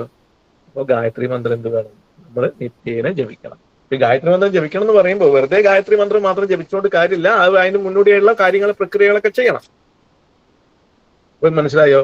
അപ്പോ ഈ മൊഡ്യൂൾ ഈ ഒരു ഭാഗത്ത് ഞാൻ പറയാൻ ഉദ്ദേശിച്ച കാര്യം ഇത്രയേ ഉള്ളൂ. സന്ധ്യാവന്ദനത്തിന്റെ എന്തിന് ഞാൻ നമ്മൾ എന്ത് കാര്യം പഠിക്കുമ്പോൾ ആദ്യം വൈ, എന്തിന്, അതൊരു ചോദ്യമാണ്. അത് നിങ്ങളുടെ ഭാഗത്തുനിന്ന് വരേണ്ടത് തന്നെയാണ്. ഒരു അധ്യാപകന്റെ ഉത്തരവാദിത്തമാണ് അത് പഠിക്കുന്നത് എന്തിനാണെന്ന് നിങ്ങളെ അറിയിപ്പിക്കണം. നിങ്ങളെ മനസ്സിലാക്കി തരേണ്ടത് അധ്യാപകന്റെ കടമയാണ്. അതാണ് ഞാൻ ഇവിടെ ചെയ്തത്. എന്താ ചെയ്തത്? സന്ധ്യാവന്ദനം എന്തിനാ ചെയ്യുന്നത്? ഇത് ചോദ്യം. എന്തിനാ മാഷെ സന്ധ്യാവന്ദനം ചെയ്യുന്നത്? ഇത് വെറുതെ ഇങ്ങനെ രാവിലെ വൈകുന്നേരം എന്തിനാണ് സന്ധ്യാവന്ദനം ചെയ്യുന്നത്? ആ ചോദ്യത്തിന്റെ ആൻസറാണ് ഇത്രയും പറഞ്ഞത്. എന്റെ ആദ്യത്തെ ഭാഗം സെക്ഷൻ കഴിഞ്ഞു. എന്താണ് സന്ധ്യാവന്ദനം എന്തിനാ ചെയ്യുന്നത്? സന്ധ്യാവന്ദനത്തിന്റെ പ്രാധാന്യം എന്താണ് എന്ന് ഞാൻ പറയാതെ പറഞ്ഞു. സന്ധ്യാവന്ദനം എന്തിനാ ചെയ്യണമെന്ന് ചോദിച്ചതിന്റെ ആൻസർ പറഞ്ഞതോടുകൂടി സന്ധ്യാവന്ദനത്തിന്റെ പ്രാധാന്യം ഞാൻ പറയാതെ പറഞ്ഞു. അപ്പൊ വീണ്ടും ഞാൻ ചുരുക്കുന്നു. 3 തരം. ഒന്നെന്താണ്? അത് സംശയമില്ല, അൾട്ടിമേറ്റ് ആയിട്ടുള്ള ലക്ഷ്യം അതന്നെയുള്ളൂ. എന്താണ്? മോക്ഷപ്രാപ്തി. രണ്ടാമത് പ്രാധാന്യം എന്താ? നമ്മളെല്ലാവരും സമൂഹത്തില് നല്ലത് ചെയ്യാൻ വേണ്ടി നടക്കുന്നവരാണ് ബ്രാഹ്മണർ. അപ്പൊ അതുകൊണ്ട് തന്നെ നമ്മൾ നല്ലത് ചെയ്യണമെങ്കിൽ, നമുക്ക് നല്ലത് ചെയ്യാൻ കഴിയണമെങ്കിൽ നമ്മളിൽ എന്തുണ്ടാവണം? ശക്തി ഉണ്ടാവണം, ഊർജം ഉണ്ടാവണം. ആ ഊർജം ഉണ്ടാവുന്നത് എങ്ങനെയാണ്? സന്ധ്യാവന്ദനത്തിലൂടെയാണ്. മൂന്നാമത് എന്താണ്? ബുദ്ധി. നമുക്ക് വേണ്ട സമയത്ത് വേണ്ടത് തോന്നണം. അത് തരുന്നത് ആരാണ്? സന്ധ്യാവന്ദനം. മനസ്സിലായോ? അപ്പൊ സന്ധ്യാവന്ദനത്തിന്റെ ഇനിയും ഒരുപാട് പറയാനുണ്ട്. പക്ഷെ സമയം നമ്മൾ എല്ലാത്തിനും ഒരു സമയം, ഒരു ചിട്ട വെച്ചുകൊണ്ട് നമ്മൾ ഇവിടെ വെച്ച് സ്റ്റോപ്പ് ചെയ്യുന്നു. ഞാൻ സ്റ്റോപ്പ് ചെയ്യുന്നു. ഇത് തൽക്കാലം ഇതെങ്കിലും മനസ്സിലാക്കി. അപ്പം സന്ധ്യാവന്ദനം ചെയ്യുന്നതിന്റെ പ്രാധാന്യം ഈ 3 കാര്യങ്ങളിൽ മാത്രമല്ല, ഇനിയും ഉണ്ട്. പക്ഷെ അത് സമയം ഇല്ലാത്തതുകൊണ്ട് നമ്മൾ അവിടെ സ്റ്റോപ്പ് ചെയ്യുന്നു. ഈ 3 എണ്ണമെങ്കിലും നിങ്ങൾ എന്ത് ചെയ്യണം? മനസ്സിൽ കരുതണം. എന്നിട്ട് നിങ്ങൾ നിത്യേന സന്ധ്യാവന്ദനം ചെയ്യണം. ഈ സന്ധ്യാവന്ദനം ചെയ്യണം. വീണ്ടും വീണ്ടും വീണ്ടും ഞാൻ പറയും, സന്ധ്യാവന്ദനം ചെയ്യണം, നിർബന്ധമാണ്. അത് ഒരു തരത്തിൽ ഒഴിവാക്കരുത്. അതായത് ഇപ്പം നമുക്ക് പല പ്രശ്നങ്ങളും നമ്മളെ മുന്നിൽ വരും. ആ പ്രശ്നങ്ങളൊക്കെ നമ്മൾ തരണം ചെയ്യണം. ഇനി വേറൊരു കാര്യം കൂടി, സന്ധ്യാവന്ദനം ചെയ്യുമ്പോൾ അത് വലിയ ആൾക്കാർക്ക് വേണ്ടിയിട്ടാണ് ഞാൻ പറയുന്നത്. വേറൊരു കാര്യം കൂടി ഉണ്ട്. തോന്നുന്ന സമയത്ത് സന്ധ്യാവന്ദനം ചെയ്താൽ പോരാ. അങ്ങനൊരു വിഷയം ഉണ്ട് അതില്. അതായത് ഞാൻ കണ്ടിട്ടുണ്ട് പലയിടത്തും. ചിലവര് ഞാൻ നേരത്തെ പറഞ്ഞല്ലോ, വളരെ വിരളമായ ആൾക്കാരെ ചെയ്യുള്ളൂ, ബാക്കിയുള്ളവർ ചെയ്യുന്നില്ല എന്ന് ഞാൻ പറഞ്ഞത്. അപ്പൊ വിരളമായ ചെയ്യുന്ന ആൾക്കാരുടെ സ്ഥലത്ത് ഞാൻ പല സ്ഥലത്തും കണ്ടത്, അവരുടെ പണികളൊക്കെ കഴിഞ്ഞ് അവർ ഫ്രീ ആയിട്ട് കുളിച്ച് വന്നിട്ട് സന്ധ്യാവന്ദനങ്ങൾ ചെയ്യുന്നുണ്ട്. അതും തെറ്റാണ്. എന്താ തെറ്റെന്ന് പറയാൻ കാരണം നിയമത്തിന് വിരുദ്ധമായിട്ടാണ് അത് ചെയ്യുന്നത്. കാരണം എന്താ വെച്ച് കഴിഞ്ഞാൽ, ഇത് മനസ്സിലാക്കി വെച്ചോ അല്ലെങ്കിൽ എഴുതി വെച്ചോ, സന്ധ്യാവന്ദനം എപ്പോഴാണ് ചെയ്യേണ്ടത്? സന്ധ്യാവന്ദനം ചെയ്യുന്നത് രാവിലെ സൂര്യോദയത്തിന് മുന്നേ നമ്മൾ ഊക്ക് കഴിച്ച് ആദിത്യ പ്രണവം ജപിച്ച് ദശപ്രണവം ജപിച്ച് ഗായത്രി ജപം തുടങ്ങണം. ആ ഗായത്രി ജപം നിർത്തേണ്ട സമയം നമ്മളുടെ കയ്യിലെ രോമം നമുക്ക് കാണുന്ന സമയത്താണ്. അതായത് അതിൻ്റെ അർത്ഥം അപ്പോൾ സൂര്യൻ ഉദിച്ചു കഴിഞ്ഞിട്ടുണ്ടാവും. അപ്പോൾ കയ്യിലെ രോമം കാണുമ്പോഴാണ് നമ്മൾ ഗായത്രി ജപം നിർത്തേണ്ടത്. അത് കഴിഞ്ഞിട്ടാണ് അടുത്ത പ്രക്രിയ, അന്തിമുടിക്കല്, വീണ്ടും പ്രണവം ജപിക്കല്, അന്തിമുടിക്കല്, അഷ്ടാക്ഷരം പഞ്ചാക്ഷരം ജപിക്കലൊക്കെ അങ്ങനെ പോകും. ഇനി ഇത് ശാസ്ത്രം, ഇത് ഒരു നമ്മളെ ഒരു മനുസ്മൃതി പോലത്തെ സ്മൃതികളിൽ പറയുന്നതാണ്. വൈകുന്നേരത്തെ സന്ധ്യാവന്തനം എങ്ങനെയാ? വൈകുന്നേരത്തെ സന്ധ്യാവന്തനം അർക്കനെ കണ്ടുകൊണ്ട് എന്നാ പറയാം. അർക്കൻ എന്ന് പറയാൻ സൂര്യനെ കണ്ടുകൊണ്ട് ഊക്ക് കഴിക്കുക, സൂര്യനെ കണ്ടുകൊണ്ട് തന്നെ ജപം തുടങ്ങുക, സന്ധ്യ നമ്മുടെ ഗായത്രി ജപം തുടങ്ങുക. ജപം തുടങ്ങിയിട്ട് നിർത്തേണ്ട സമയം എപ്പോഴാ? കയ്യിലെ രോമം കാണാതിരിക്കുന്ന സമയത്ത്, എന്ന് പറഞ്ഞാൽ ഇരുട്ടാവുന്ന സമയത്ത്. അപ്പൊ ഇതൊക്കെ ഇന്ന് പറയുമ്പോൾ കുറച്ച് പ്രാക്ടിക്കലി ബുദ്ധിമുട്ടുകളാണ്. കാരണം നമുക്ക് ലൈറ്റ് ഒക്കെ ഉണ്ടാകുമ്പോൾ ഏത് സമയത്ത് നമ്മൾ രോമൊക്കെ കാണും. അപ്പോൾ അത് അന്നത്തെ ശാസ്ത്രത്തിന്റെ രീതി ഞാൻ പറഞ്ഞതേ. പക്ഷെ നമ്മൾ എടുക്കേണ്ട സമയം എന്ന് പറഞ്ഞാൽ ഒരു ഈവനിങ് ആവുന്നത് എപ്പോഴാണ്? നമ്മൾ ഈ വൈകുന്നേരങ്ങളും രാവിലെ സന്ധ്യകൾ എപ്പോഴും മാറിക്കൊണ്ടിരിക്കും. അപ്പൊ നമ്മൾ അത് നോക്കിയിട്ട് നമ്മൾ അതിനനുസരിച്ച് ചെയ്യണം. ആ സമയങ്ങൾ ചെയ്യുന്നതിനാണ് പ്രാധാന്യം. ഞാനിപ്പോ ഇത്രയും നേരത്തെ പറഞ്ഞ പ്രാധാന്യങ്ങളൊക്കെ തന്നെ ഇങ്ങനെ ചെയ്യുമ്പോൾ മാത്രമേ കിട്ടുള്ളൂ. കാരണം ഒരു സെന്റൻസ് ഏറ്റവും പ്രധാനപ്പെട്ടതാണ്, എല്ലാവരും ഓർത്തു വെച്ചോ. വേണ്ടും വണ്ണം ചെയ്യുന്ന പരിപാടികൾ, വേണ്ടും വണ്ണം ചെയ്യുന്ന കർമ്മങ്ങൾക്ക് ഫലപ്രാപ്തിയുള്ളൂ. കർമ്മങ്ങൾക്ക് ഫലപ്രാപ്തിയുള്ളൂ എന്നല്ല ഞാൻ പറഞ്ഞത്. എന്താ? വേണ്ട വിധം ചെയ്യുന്ന കർമ്മങ്ങൾക്ക് ഫലപ്രാപ്തിയുള്ളൂ. ഇതെല്ലാവരും ആലോചിച്ച് വെച്ചോ. വേണ്ടും വിധം ചെയ്യുന്ന, വേണ്ടും വിധം എന്ന് പറയുന്നത് അണ്ടർലൈൻ ചെയ്യണം. വേണ്ടും വിധമാണ്. എന്തെങ്കിലും ചെയ്താൽ പോരാ. എന്താണോ വേണ്ടത്, എന്താണോ ശാസ്ത്ര ഗ്രന്ഥങ്ങൾ പറയുന്നത്, അതുപോലെ ചെയ്യുന്ന കർമ്മങ്ങൾക്ക് എന്തുള്ളൂ? ഫലപ്രാപ്തിയുള്ളൂ. മനസ്സിലായോ? അപ്പോൾ ഈ വേണ്ട വിധം എന്ന് പറയുന്നത് ഈ സന്ധ്യാവന്തനത്തിൽ വേണ്ട വിധം ഇതാണ്. എന്താണ്? രാവിലെ സൂര്യോദയത്തിന് മുന്നേ തന്നെ ഊക്ക് കഴിച്ച് ഗായത്രി ജപം തുടങ്ങുക, വൈകുന്നേരം സൂര്യോദയത്തിന് മുന്നേ തന്നെ ഊക്ക് കഴിച്ച് ഗായത്രി ജപം തുടങ്ങുക. ഇതാണ് വേണ്ട വിധം. അപ്പൊ ഇതിലെ ഗൃഹസ്ഥന്മാർക്കും കുട്ടികൾക്കൊക്കെ ചില ഒരു പ്രശ്നങ്ങൾ വരും സ്വാഭാവികമായിട്ട്. രാവിലെ ഒരു പരിധി വരെ നമുക്ക് എല്ലാവർക്കും ക്ലിയർ ചെയ്ത് കൊണ്ടുപോകാൻ പറ്റും. പക്ഷെ വൈകുന്നേരത്തെ വിഷയത്തിൽ കുറച്ചൊരു പ്രശ്നം വരും. അത് നമ്മുടെ ലൈഫ് സ്റ്റൈലിന്റെ ഒരു മാറ്റമാണ്. നമ്മൾ കാലം മാറുമ്പോൾ നമ്മളുടെ ഗ്രന്ഥങ്ങളിൽ പറയുന്നത് അതേപടി നമുക്ക് ഫോളോ ചെയ്യാൻ സാധിച്ചൊന്നും വരൂല. എങ്കിലും നമ്മൾ നല്ലൊരു ശതമാനം അത് കീപ്പ് ചെയ്യാൻ ശ്രമിക്കുക. ഈ തിയറി പഠിച്ചു കഴിഞ്ഞാൽ നമ്മൾ കീപ്പ് ചെയ്യാൻ ശ്രമിക്കാം. ഈ തിയറി അറിഞ്ഞില്ലെങ്കിൽ നമ്മൾ ശ്രമിക്കില്ല. അതുകൊണ്ടാണ് ഞാൻ തിയറി പറഞ്ഞത്. തിയറി നിങ്ങൾ പഠിപ്പിച്ചത് അതിന് വേണ്ടിയിട്ടാണ്. വൈകുന്നേരം ഇങ്ങനെയാണ് ജപിക്കേണ്ടത്. ഈ സമയത്ത് ജപിക്കുന്നതിനെയാണ് പ്രാധാന്യം. അപ്പൊ ഇപ്പൊ എന്റെ ഉദാഹരണം ഞാൻ വെച്ചിട്ട് തന്നെ ഞാൻ പറയാം. ഞാൻ ഇപ്പൊ കോളേജിലെ അധ്യാപകനാണ്. വൈകുന്നേരം ചിലപ്പോൾ മീറ്റിംഗ് ഉണ്ടാവും. അപ്പൊ ഈ കാലഘട്ടത്തിൽ ഇപ്പം വൃശ്ചിക മാസം എന്ന് പറഞ്ഞു കഴിഞ്ഞാൽ 5:30-5:45 സന്ധ്യ ആവുന്നത്. അപ്പൊ നമ്മൾ ശരിക്കും എപ്പോൾ വേണം? 5 മണിക്ക് കുളിക്കണം, 5:15 ഊക്ക് കഴിക്കണം. ഊക്ക് കഴിച്ചിട്ട് നമ്മൾ സന്ധ്യാവന്തനം നോക്കണം. അത് കോളേജിലെ അധ്യാപകനാവുമ്പോൾ സ്വാഭാവികമായിട്ട് എനിക്ക് വരുന്ന വിഷയം എന്താ വെച്ചാൽ, ചിലപ്പോൾ ഈവനിങ്ങിലാവും മീറ്റിംഗ് ഉണ്ടാവുക, എന്തെങ്കിലും മീറ്റിങ്ങുകൾ ഉണ്ടാവും. ഈ മീറ്റിംഗ് കഴിയുമ്പോൾ നേരം വൈകും. ഞാൻ വീട്ടിലെത്താൻ 5 മണി 5:15 ആവും വീട്ടിലെത്താൻ. എന്നിട്ട് വേണം കുളിച്ച് ചെയ്യാൻ. അങ്ങനെയൊക്കെയുള്ള വിഷയങ്ങൾ നമ്മൾ ഈ കാലം മാറുമ്പോഴുള്ള ലൈഫ് സ്റ്റൈലിന്റെ ഒരു പ്രശ്നം കൊണ്ട് നമ്മൾ ഫേസ് ചെയ്യുന്നുണ്ട്. പക്ഷെ എങ്കിലും അപ്പൊ ഞാൻ എന്ത് ചെയ്യുമെന്ന് വെച്ച് കഴിഞ്ഞാൽ, വേറെ ഒന്നിനും ഞാൻ നിൽക്കില്ല. അത് കഴിഞ്ഞ ഉടനെ അവിടുന്ന് പോരും, ഇവിടെ വരും, വേഗം കുളിച്ച് വേഗം എന്ത് ചെയ്യും? സന്ധ്യാവന്തനം. അപ്പം ഒരു 5:45 6 മണിയോടുകൂടി തന്നെ എനിക്ക് ഊക്കഴിക്കാനാവും. ഊക്കഴിച്ച് ഞാൻ ഈ സമയത്ത് വൃശ്ചിക മാസത്തിൽ വരുന്ന ഒരു പ്രശ്നമാണ് അത്. കാരണം നേരത്തെ സന്ധ്യാവുന്നുണ്ട്. പക്ഷെ അതേസമയം നമ്മളെ സമ്മർ വെക്കേഷൻ ആ കാലഘട്ടം ഇതൊരു വിഷയമല്ല. കറക്റ്റ് ആവും. കാരണം എന്താ? 6:45 6:50 ആകുമ്പോഴേ സന്ധ്യ ആവുള്ളൂ. അപ്പൊ നമുക്കൊരു 6:30 ആകുമ്പോഴേക്കും കുളിച്ച് റെഡിയായാൽ മതി. അപ്പൊ അത് നമ്മൾ വീട്ടിലെത്തും. അങ്ങനെയൊക്കെ ഉള്ള ഒരു ചെറിയ ചെറിയ സാങ്കേതിക പ്രശ്നം കാലം മാറുമ്പോൾ നമ്മൾ അനുഭവിക്കുന്ന ചില പ്രശ്നങ്ങളാണ്. അപ്പൊ ഇങ്ങനെ പ്രശ്നങ്ങളെ നമ്മൾ സോൾവ് ചെയ്യേണ്ടത് നമ്മളുടെ യുക്തി പ്രയോഗിച്ച് സോൾവ് ചെയ്യണം. ഈ യുക്തി വെച്ച് സോൾവ് ചെയ്യണമെങ്കിൽ നമുക്ക് ആദ്യം എന്ത് വേണം? ഈ തിയറി പഠിക്കണം. എന്താ തിയറി? വേണ്ട വിധം ചെയ്യണം. രാവിലെ വൈകുന്നേരം അർക്കനെ കാണുന്നതിന് മുന്നേ രാവിലെ തുടങ്ങണം. അർക്കനെ കണ്ടുകൊണ്ട് വൈകുന്നേരം തുടങ്ങണം. ഈ ഒരു തിയറി നമ്മൾ പഠിക്കണം, മനസ്സിലാക്കണം. അപ്പൊ നമുക്കൊരു പരിധി വരെ നമുക്ക് എന്ത് ചെയ്യാൻ പറ്റും? ഇത് മുന്നോട്ട് കൊണ്ടുപോകാൻ പറ്റും. അങ്ങനെ വേണ്ട വിധം ചെയ്യുമ്പോൾ മാത്രമേ ഞാൻ നേരത്തെ പറഞ്ഞ എല്ലാ വിഷയങ്ങളും അവിടെ വരുന്നുള്ളൂ. ഇത് എല്ലാവരും ശ്രദ്ധിക്കണം കേട്ടോ. കാരണം ഇത് വളരെ ഇമ്പോർട്ടന്റ് ആണ്. വേണ്ട വിധം ചെയ്യുന്ന കർമ്മങ്ങൾക്ക് ഫലപ്രാപ്തിയുള്ളൂ. അത് വളരെ ഇമ്പോർട്ടന്റ് ആണ്. അത് അപ്പോ മാഷിങ്ങനൊക്കെ പറഞ്ഞല്ലോ, സന്ധ്യാവന്തനം അങ്ങനെ ഇങ്ങനെയൊക്കെ പറഞ്ഞല്ലോ, ഞാൻ ഇതൊക്കെ ചെയ്യുന്നില്ല, എന്നിട്ട് എനിക്ക് ഒന്നുമില്ലല്ലോ, അതൊന്നുമില്ലല്ലോ എന്ന് വേണമെങ്കിൽ കൗണ്ടർ ചെയ്യാൻ വേണ്ടിയിട്ടൊക്കെ നിങ്ങൾക്ക് വേണമെങ്കിൽ പറയാം. അപ്പോൾ എന്റെ ചോദ്യം, ആ വ്യക്തിയോട് ചോദിക്കേണ്ട ചോദ്യം ഇത്രയേ ഉള്ളൂ: നിങ്ങൾ എങ്ങനെയാണ് ഇത് ചെയ്യുന്നത് എന്നുള്ളതാണ്. അങ്ങനെ ചോദിക്കുമ്പോഴാണ് എന്ത് സംഭവിക്കുന്നത്? ഇതില് പലപ്പോഴും ഇപ്പൊ എൻ്റെ ഒരു റിലേറ്റീവ് വയസ്സായ അദ്ദേഹം മരണപ്പെട്ടു. ഇപ്പോൾ അദ്ദേഹം സന്ധ്യാവന്തനം മുടക്കിയിട്ടില്ല എന്നാണ്. പക്ഷേ ഈ ചെയ്യുന്നത് എപ്പോഴാണെന്നുള്ളതാണ് ചോദ്യം. അയാൾ രാവിലത്തെ സന്ധ്യാവന്തനം ചെയ്യുന്നത് ഉച്ചയ്ക്കാണ്, വൈകുന്നേരത്തെ സന്ധ്യാവന്തനം ചെയ്യുന്നത് രാത്രി 11 മണിക്കാണ്. പക്ഷെ അയാൾ ഇന്നേ വരെ മുടക്കിയിട്ടില്ല. അയാൾ മരണം വരെ അയാൾ മുടക്കിയിട്ടില്ല. പക്ഷെ എന്താ ചെയ്യുന്നത് അയാള്? ഇങ്ങനെ അങ്ങനെ ആവരുത്, തെറ്റാണ്. അയാളൊന്നും നമുക്ക് ക്ലിയർ ചെയ്യാൻ പറ്റില്ല, കാരണം അയാൾ അത് എത്രയോ പ്രായമുള്ള ആള്, അയാൾ അങ്ങനെ ചെയ്യും. പക്ഷെ അദ്ദേഹത്തിനൊന്നും അങ്ങനെ ഒരു നല്ലൊരു രീതി ഒന്നും ഇല്ല ലൈഫിൽ. ബുദ്ധിമുട്ട് തന്നെ അയാൾ ഫേസ് ചെയ്തിട്ടുള്ളത്. ഒരു നല്ലൊരു രീതിയിലൊന്നും അയാൾ ജീവിതത്തിൽ ഫേസ് ചെയ്തിട്ടില്ല.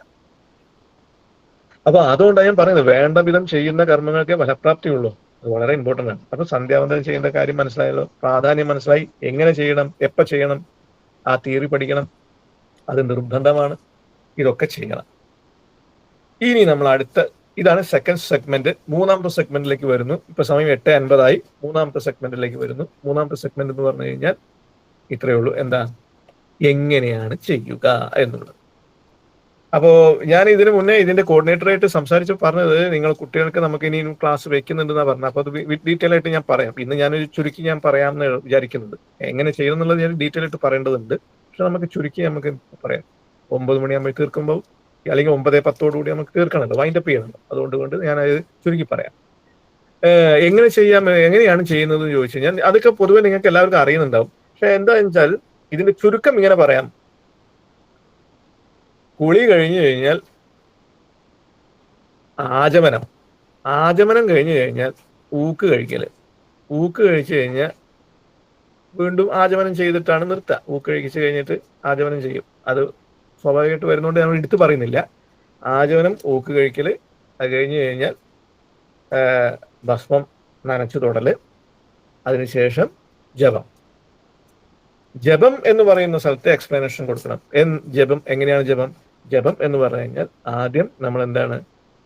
പ്രണവം, അത് കഴിഞ്ഞാൽ ദശപ്രണവം, അത് കഴിഞ്ഞാൽ ഗായത്രി മന്ത്രം, അത് കഴിഞ്ഞാൽ വീണ്ടും പ്രണവം. അപ്പൊ ഇതൊക്കെ 108 ആണ്. അത് അണ്ടർസ്റ്റുഡ് ആയതുകൊണ്ട് പിന്നെ അത് എടുത്ത് പറയുന്നില്ല. എല്ലാം 108 108. ദശപ്രണവം കഴിഞ്ഞു, ഗായത്രി 108, അത് കഴിഞ്ഞു വീണ്ടും പ്രണവം ജപിച്ചു 108. അപ്പൊ എന്തിനാണ് വീണ്ടും ഓങ്കാരം ജപിക്കുന്നത്? ഞാൻ നേരത്തെ പറഞ്ഞു. എന്താണ്? വെറും ഗായത്രി മാത്രം ജപിച്ചാൽ നമുക്ക് ഭയങ്കര ദേഷ്യം വരും. നമ്മൾ ചെയ്യുന്ന പരിപാടിയൊക്കെ അബദ്ധത്തിലേക്ക് പോകും. അപ്പൊ മനസ്സ് സംയമനം പാലിപ്പിക്കാൻ വേണ്ടിയിട്ടാണ് നമ്മൾ ഓങ്കാരം ജപിക്കുന്നത്. അങ്ങനെ നിത്യം ഓങ്കാരം ജപിക്കുന്ന ഒരാൾക്ക് വന്ന് കുത്തിയാലോ അടിച്ചാലോ ചീത്ത പറഞ്ഞാലോ, കുറേ ചീത്ത, എടാ ചങ്ങായി എന്നൊക്കെ പറഞ്ഞ് ചീത്ത പറഞ്ഞാലും ഇവൻ എന്ത് ചെയ്യും? ചിരിച്ചുകൊണ്ട് ഇങ്ങനെ ഇരിക്കും. കാരണം ഇവൻ എന്താ? ദേഷ്യം വരില്ല. അതാണ് എന്റെ കാര്യം. അതാണ് എന്റെ കാര്യം. അങ്ങനെ ബുദ്ധിമുട്ടുണ്ടോ എന്ന് ചോദിച്ചാൽ ചില സമയത്തൊക്കെ ബുദ്ധിമുട്ടാണ്. അത് ഞാൻ ഫേസ് ചെയ്യുന്നുണ്ട് അങ്ങനത്തെ വിഷയങ്ങളൊക്കെ. പക്ഷെ എന്തായാലും അങ്ങനെയാണ് സംഗതി. എന്തായാലും ശരി. അപ്പൊ എന്തായാലും അങ്ങനെ അപ്പൊ എന്താ ഞാൻ പറഞ്ഞത്? ഗായത്രി ജപം, അത് പ്രണവം ജപിച്ചു, അത് കഴിഞ്ഞാൽ അന്തിമുടിക്കൽ എന്നാണ് അടുത്ത തിയറിന്റെ പേര്. അപ്പൊ ജപം എന്ന് പറഞ്ഞാൽ ഇങ്ങനെ: പ്രണവം, ദശപ്രണവം, ഗായത്രി, പ്രണവം, ജപം. അടുത്ത ഹെഡിങ്, സബ് ഹെഡിങ് അന്തിമുടിക്കൽ. ആദ്യത്തെ സബ് ഹെഡിങ് ജപം, രണ്ടാമത്തെ സബ് ഹെഡിങ് അന്തിമുടിക്കൽ. എന്താണ് അന്തിമുടിക്കൽ? അന്തിമുടിക്കൽ അന്തിമുടിക്കുക, അത് ആ വാക്കിന് തന്നെ അതിന്റെ അർത്ഥമുണ്ട്. എന്താ അന്തിമുടിക്കുക? നമ്മളതിൽ മുടിക്കുക എന്ന് പറഞ്ഞു കഴിഞ്ഞാല് ഒരു പ്രശ്നമുണ്ട്. വൈദികത്തില് മുടിക്കുക എന്നാ പറയാ. മുടിക്കുക എന്ന് പറഞ്ഞാൽ തീർക്കുക എന്നുള്ളതാണ് അർത്ഥം. പക്ഷെ നമ്മൾ മലയാളത്തിൽ മുടിക്കുക എന്ന് പറഞ്ഞാൽ ഇല്ലം മുടിച്ചു എന്നൊക്കെ പറയുന്ന പോലെ ഓരോ മുടിച്ചു മുഴുവൻ കഴിഞ്ഞു എന്നുള്ള രീതിയിൽ അതും കഴിയില്ല തന്നെയാണ്. പക്ഷെ ആ തീർക്കുന്നതിന്റെ നെഗറ്റീവ് അർത്ഥത്തിലാണ് മുടിക്കുക. പക്ഷെ നമ്മൾ വൈദികത്തിൽ മുടിക്കുക എന്ന് പറഞ്ഞാൽ നെഗറ്റീവ് അർത്ഥമല്ല, പോസിറ്റീവ് അർത്ഥം. അതുകൊണ്ടാണ് അപ്പൊ അന്തി മുടിക്കുക എന്ന് പറഞ്ഞാൽ അന്തി തീർക്കുക, അന്തി സമയം നമ്മൾ തീർക്കുക എന്നുള്ള അർത്ഥം. അതാണ് അന്തി മുടിക്കൽ. അപ്പൊ സബ് ഹെഡിങ് അന്തി മുടിക്കൽ. എന്താണ് അന്തി മുടിക്കൽ? രാവിലെ വൈകുന്നേരം വ്യത്യസ്തമായ ഒരു മന്ത്രം ആരെ നോക്കി ചൊല്ലുന്നു? സൂര്യനെ നോക്കി ചൊല്ലുന്നു. സൂര്യനെ നോക്കി നമ്മൾ രാവിലെ ഒരു മന്ത്രം ചൊല്ലും, വൈകുന്നേരം ഒരു മന്ത്രം. അതൊക്കെ നിങ്ങൾക്ക് ചിലപ്പോൾ അറിയുന്നുണ്ടാവും, അല്ലെങ്കിൽ അടുത്ത ക്ലാസ്സിൽ നമുക്ക് വിശദമായി പറയാം എന്തൊക്കെ എങ്ങനെയൊക്കെയാണ്. മിത്രൻ, വൈകുന്നേരം വരുടൻ. ഇങ്ങനെ രണ്ട്, അതായത് സൂര്യന് 12 ആദിത്യന്മാരുണ്ട്. ആ 12 ആദിത്യന്മാരിൽ പല പേരുകളും ഉണ്ട്. അതിൽ ഒരു പേരാണ് വരുടൻ, ഒരു പേരാണ് മിത്രൻ. ആ മിത്രനെയാണ് നോക്കിയിട്ടാണ് രാവിലെ നമ്മൾ ചൊല്ലുന്നത്. വൈകുന്നേരവും അതേ സൂര്യൻ തന്നെയാണ്, പക്ഷെ ഭാവം വരുണഭാവമാണ്. അതാണ് രാവിലെ നമ്മളൊരു മിത്രസ ചർഷ ആ മന്ത്രം ചൊല്ലുന്നു, വൈകുന്നേരം ഇമം മേ വരുണ ശ്രുതി എന്ന മന്ത്രം ചൊല്ലുന്നു. ചൊല്ലിയതിനു ശേഷം നമ്മൾ എന്ത് ചെയ്യുന്നു? ഈ ഓരോ ദിക്കിലുള്ള ദേവതകളെ നമിക്കുന്നു. അതിനുശേഷം 7 വട്ടം കറങ്ങുന്നു. അതിനുശേഷം ഇരിക്കുന്നു. ധ്രുവാസി എന്ന് പറഞ്ഞ് നിലം തൊട്ടിട്ട് നമ്മൾ ഇരിക്കുന്നു. ഇരുന്നിട്ട് നമ്മൾ അഷ്ടാക്ഷരം പഞ്ചാക്ഷരം ജപിക്കുന്നു. ഇതാണ് സന്ധ്യാവന്ദനത്തിന്റെ രീതി. എങ്ങനെയാ ഒന്നുകൂടി പറയുന്നു. പ്രണവം, ജപം. ആദ്യം ജപം, സബ് ഹെഡിങ്. ജപത്തിന്റെ ഉള്ളിൽ എന്തൊക്കെയാണ്? പ്രണവം. രണ്ടാമത് എന്താണ്? ദശപ്രണവം. മൂന്നാമത് എന്താണ്? ഗായത്രി മന്ത്രം. നാലാമത് എന്താണ്? വീണ്ടും പ്രണവം. ഇത് കഴിഞ്ഞാൽ ജപത്തിന്റെ എക്സ്പ്ലനേഷൻ കഴിഞ്ഞു. ദെൻ നെക്സ്റ്റ് സബ് ഹെഡിങ് അന്തിമുടിക്കൽ. അന്തിമുടിക്കൽ എന്താണ്? രാവിലെ സൂര്യനെ നോക്കിക്കൊണ്ട് രാവിലെ ഒരു മന്ത്രം, വൈകുന്നേരം ഒരു മന്ത്രം. അതത് ദിക്കുകളിലെ ദേവതകളെ നമിക്കുന്നു, 7 വട്ടം തിരിയുന്നു, ഇരിക്കുന്നു. ഇത് അന്തിമുടിക്കൽ. ഇനി മൂന്നാമത്തെ സബ് ഹെഡിങ് എന്താണത്? പ്രായച്ചിത്തം. മൂന്നാമത്തെ സബ് ഹെഡിങ് പ്രായച്ചിത്തം. പ്രായച്ചിത്തം എന്നാണ് സബ് ഹെഡിങ്. എന്താണ് പ്രായച്ചിത്തം? അഷ്ടാക്ഷരം ജപിക്കുന്നു, പഞ്ചാക്ഷരം ജപിക്കുന്നു. ഇത് പ്രായച്ചിത്തത്തിന്റെ ഭാഗമായിട്ടാണ് ജപിക്കുന്നത്. അഷ്ടാക്ഷരം, പഞ്ചാക്ഷരം. അത് നിങ്ങൾ പല പൂജ ചെയ്യുന്ന പലർക്കും അറിയുന്നുണ്ടാവും. അവസാനം എല്ലാം കഴിഞ്ഞ ശേഷം നമ്മൾ ഓം നമോ നാരായണ ജപിക്കും. അല്ലെങ്കിൽ ഹോമൊക്കെ ചെയ്യുന്നവർ ഓം നമോ നാരായണ, ഓം ശിവ ഹോമിക്കും. അങ്ങനെയൊക്കെ ചെയ്യാറുണ്ട്, പലരും ചെയ്യാറുണ്ട്. അത് അതിന്റെ ഉദ്ദേശം അത്രയേ ഉള്ളൂ. ഇതാണ് പ്രായച്ചിത്തമാണ്. നമ്മൾ ചെയ്ത തെറ്റുകൾക്കുള്ള പ്രായച്ചിത്തം. തെറ്റുകൾക്കുള്ളത് ഞാൻ തെറ്റൊന്നും ചെയ്തില്ലൊന്നും അല്ല. അതല്ല, നമ്മൾ ചെയ്യുമ്പോൾ എന്തായാലും എന്തെങ്കിലുമൊക്കെ ചില പ്രശ്നങ്ങളൊക്കെ ഉണ്ടാവില്ല. അപ്പൊ അതിനൊക്കെയുള്ള ഒരു സൊല്യൂഷൻ എന്ന തരത്തിലാണ് അത് ചെയ്യുന്നത്. അപ്പോൾ അഷ്ടാക്ഷരം, പഞ്ചാക്ഷരം ഒരു പ്രായച്ചിത്തമായിട്ടുള്ള ഒരു ഭാവമാണ്. അന്തിമുടിക്കൽ ആ ഭാവം പറഞ്ഞു, ജപം ആ ഭാവം പറഞ്ഞു. അപ്പോൾ ഹെഡിങ് കൊടുക്കേണ്ടത് ഇത് സന്ധ്യാവന്ദനം ചെയ്യുന്ന പ്രക്രിയ. ജപം, അന്തിമുടിക്കൽ, പ്രായച്ചിത്തം. ജപം എന്താണ്? ജപം ഇങ്ങനെയാണ്, ഇത്ര കാര്യങ്ങൾ വരും. അന്തിമുടിക്കൽ എന്തൊക്കെയാണ്? അതിങ്ങനെ വരും. പ്രായച്ചിത്തം എന്താണ്? അഷ്ടാക്ഷരം, പഞ്ചാക്ഷരം 108 ജപിക്കലാണ്. ഇത്രയും കഴിഞ്ഞാൽ ആ എക്സ്പ്ലനേഷൻ കഴിഞ്ഞു. ഇതൊക്കെ ഒരു ക്വസ്റ്റ്യൻ ആൻസർ ചെയ്യുന്ന പോലെ നിങ്ങൾ പേപ്പറിൽ എഴുതി വെച്ചാൽ ഇത് നിങ്ങളെ തലയിൽ കയറും. ഇത് നിങ്ങൾ തലയിൽ കയറി ഇതുപോലെ ചെയ്യും. നമ്മൾ എപ്പോഴും എങ്ങനെയാണ് ക്ലാസ് എടുക്കേണ്ടത്, എങ്ങനെയാണ് നമ്മൾ ഒരു പരീക്ഷയ്ക്ക് പ്രിപ്പയർ ചെയ്യുന്ന പോലെ നമ്മൾ ഇത് ചെയ്യണം. അല്ലാതെ ഇത് നിവൃത്തിയില്ല. ഈ പരീക്ഷാ സിസ്റ്റം അത് നമ്മൾ എപ്പോഴും ഫോളോ ചെയ്യണം. എങ്ങനെ ഒരു എസ്സേ നമ്മൾ എഴുതുന്നു അതുപോലെ നമ്മളുടെ മനസ്സിൽ ഈ സാധനം കിടക്കണം. അപ്പോഴേ നമുക്കിത് ഓർമ്മയിൽ നിൽക്കുള്ളൂ. അല്ലെങ്കിൽ ഇതൊന്നും ഓർമ്മ, അല്ലെങ്കിൽ തോന്നിയ മാതിരി ചെയ്യും. ക്ലിയർ ആയോ? അപ്പൊ ഇതിപ്പോ ഞാൻ പറഞ്ഞു വന്നത് എന്താണ്? ജപത്തിന്റെ രീതിയാണ്. ഇനി ഞാൻ പറയുന്നത് ഒരു കാര്യം കൂടി പറയുന്നു. ഇതില് ഈ ജപിക്കുന്നത്, ദശപ്രണവം ജപിക്കുന്നത് എന്തിനാണ്? വട്ടം കറങ്ങുന്നത് എന്തിനാണ്?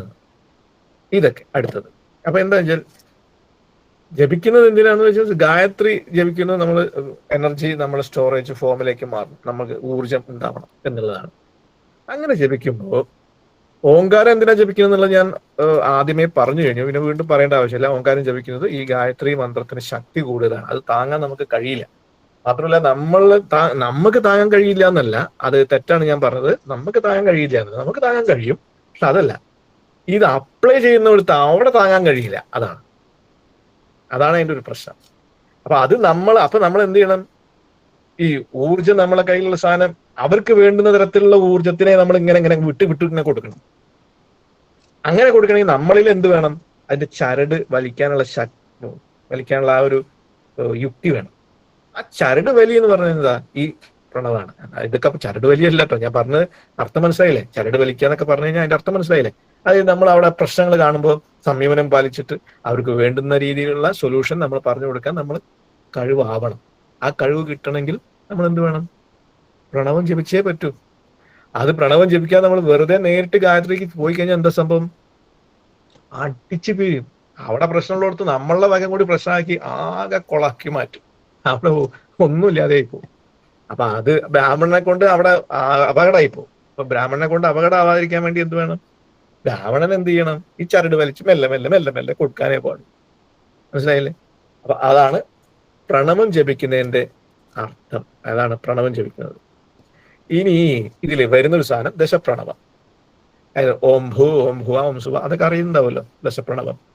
ഓം ആപോ ജ്യോതിരസോ അമൃതം, അവസാനം അത് ചൊല്ലിക്കൊണ്ടാണ് നമ്മൾ. അപ്പൊ ഈ ദശപ്രണവം ജപിക്കുന്നത് എന്തിനാണെന്ന് ചോദിച്ചു കഴിഞ്ഞാൽ, എന്തിനാണ് ദശപ്രണവം ജപിക്കുന്നതിന് യുക്തി, ഉദ്ദേശം എന്താണെന്ന് വെച്ച് കഴിഞ്ഞാൽ, ഈ ഗായത്രി ജപം നമ്മൾ ശരിക്കും ഭൂമിയിൽ നിന്നല്ല ജപിക്കുന്നത്. ഈ ഗായത്രി ജപം ശരിക്കും നമ്മൾ സത്യലോകത്ത് വെച്ചിട്ടാണ് ജപിക്കുന്നത്. എല്ലാ ബ്രാഹ്മണരും രാവിലെയും വൈകുന്നേരം സത്യലോകത്ത് പോയി വിസിറ്റ് ചെയ്യുന്നതാണ് അർത്ഥം. സത്യലോകം എന്ന് പറഞ്ഞാൽ എന്താ? സത്യലോകം എന്ന് പറഞ്ഞാൽ പുരാണങ്ങളിലും മറ്റുള്ള ഭാഗവത ഗ്രന്ഥങ്ങളിലും ഒക്കെ പറഞ്ഞ സത്യലോകം എന്ന് പറഞ്ഞാൽ ഇനി അതിലപ്പുറം വേറെ നല്ല ലോകമില്ല. ആ ലോക സത്യലോകം. അപ്പോ ഒരു ബ്രാഹ്മണൻ നിത്യേന രാവിലെ വൈകുന്നേരം സത്യലോകത്ത് പോയിട്ട് അവിടെ നിന്നാണ് എന്ത് ചെയ്യുന്നത്? ഞാൻ പറഞ്ഞ 108 ഗായത്രി ജപിക്കുന്നത്. ഇതൊക്കെ വളരെ വിശേഷമാണ്. ഇതിനൊക്കെ പരിഹാസ രൂപേണ കണ്ടു കഴിഞ്ഞാൽ അതൊക്കെ പ്രശ്നമാണ്. പക്ഷെ നിങ്ങൾ ഇതിന്റെ ആ ഒരു സാരാംശം ഉൾക്കൊള്ളണം. വളരെ വളരെ ആത്മാർത്ഥമായിട്ട് ഇതിനെ സമീപിക്കുമ്പോൾ ശരിക്കും നിങ്ങളൊന്ന് ആലോചിച്ച് പോകും. ഒരു ബ്രാഹ്മണൻ ഇങ്ങനെ ചെയ്തില്ലേ, അപ്പൊ ഇപ്പൊ ഒരു വ്യക്തി ആരെങ്കിലും ഇത് ചെയ്യാതെ ഇരിക്കുന്നുണ്ടെങ്കിൽ അവൻ തല കുനിക്കണം, വിഷമിച്ച് തല കുനിക്കണം. കാരണം എന്താ, ഇത്രയും കാലം എന്റെ ജീവിതം പാഴാക്കി. അതാണ് അതിന്റെ അർത്ഥം. ഒരു ബ്രാഹ്മണനായി ജനിച്ചിട്ട് സന്ധ്യാവന്തനം ചെയ്യാതെ ഇത്രയും കാലം ജീവിച്ചിട്ടുണ്ടെങ്കിൽ അവൻ അവന്റെ ജീവിതം പാഴാക്കിയെന്നേ പറയാനുള്ളൂ. അപ്പോ എന്താണ് നമ്മൾ ചെയ്യുന്നത്? ദശപ്രണവം ജപിക്കുമ്പോൾ സത്യലോകത്തേക്ക് പോകും. അതായത് ഓരോ ലോകങ്ങളാണ്. ഓം ഭൂലോകം, ഭുവലോകം, സുവലോകം, ഓം സുവ. അപ്പൊ അല്ലെ, ജനലോകം, അങ്ങനെ പല ലോകങ്ങളുണ്ട്. ഓം ഭുവ സുവ, ഓം ഓം ഭുവ, ഓം സുവ, ഓം മഹ, ഓം ജന, ഓം തപ, ഓം സത്യം, ഇങ്ങനെ ഓം സത്യം. ആ സത്യലോകത്ത് അവിടെ എത്തിയിട്ട് എന്താ ചെയ്യുന്നത്? ഓം ആപോ ജ്യോതിരസോ അമൃതം ബ്രഹ്മഭൂവസ്സുവരോ എന്നാ പറയുന്നത്. അതെന്താ സംഗതി? അതാണ് അതിലേറെ കഥ. അതെന്താ, സത്യലോകത്ത് എത്തിക്കഴിഞ്ഞാൽ പോരാ, നമ്മൾ അവിടെ എത്തിയിട്ട് നമ്മൾ റിയലൈസ് ചെയ്യുന്നു എന്താണ്, ഇത്രയും ലോകങ്ങളിലൂടെ ഓങ്കാരമായ പ്രണവമാണല്ലോ നിറഞ്ഞിരിക്കുന്നത് എന്നതാണ്. പ്രണവം, ബ്രഹ്മം. എല്ലായിടത്തും ഒന്നേ ഉള്ളൂ. എന്താ? ബ്രഹ്മം മാത്രം. ബ്രഹ്മം, എല്ലാം സകലം ബ്രഹ്മം. അത് നമ്മൾ സ്വയമേവ ഒന്നുകൂടി സ്പഷ്ടമാക്കണം. ഓം ആപോ ജ്യോതിരസോ അമൃതം ബ്രഹ്മഭൂർഭുവസ്സുവരോ എന്ന് പറയും. അവസാനം എന്താ? ഓമാ. നിന്റെയൊക്കെ അവസാനം ഓം എന്നില്ല നിർത്തുന്നത്. അപ്പൊ ദശപ്രണവം ജപിക്കുന്നതിന്റെ പ്രാധാന്യം മനസ്സിലായല്ലോ. സത്യലോകത്ത് എത്താൻ വേണ്ടിയിട്ടാണ്. ഇനി അവിടെ വെച്ചിട്ടാണ് നമ്മൾ 108 ഗായത്രി ജപിക്കുന്നത്. ഓക്കെ, അത് കഴിഞ്ഞു. 108 ഗായത്രി ജപം കഴിഞ്ഞു. ശേഷം നമ്മൾ എന്ത് ചെയ്യുന്നു? അവിടെ വെച്ചിട്ട് അന്തിമുടിക്കലിലെ സൂര്യദേവനോട് പറയുന്നു. വൈകുന്നേരമാണെങ്കിൽ വരുണദേവനോട് പറയുന്നു. ശേഷം ആ ദിക്കുകളിലെ ഓരോ ദിക്കിലും ഉള്ള ദേവതകളെ നമിക്കുന്നു. അതാണ് നിങ്ങൾ നോക്കുക, ആ സന്ധ്യാവന്തനം ചെയ്യുന്ന ആൾക്കാർക്ക് ഓർമ്മ അറിയുന്നുണ്ടാവും. എന്താ, താഴ്ത്തു നോക്കിയിട്ട് നമ്മ സർവേഭ്യോ ദേവതാഭ്യോ ദിഹേ ഒന്ന് താഴ്ത്തു നോക്കി ചൊല്ലും. മുകളിലേക്ക് നോക്കിയിട്ട് ഉദായ ബ്രഹ്മണേ നമാന്ന് പറയും. ഇല്ലേ?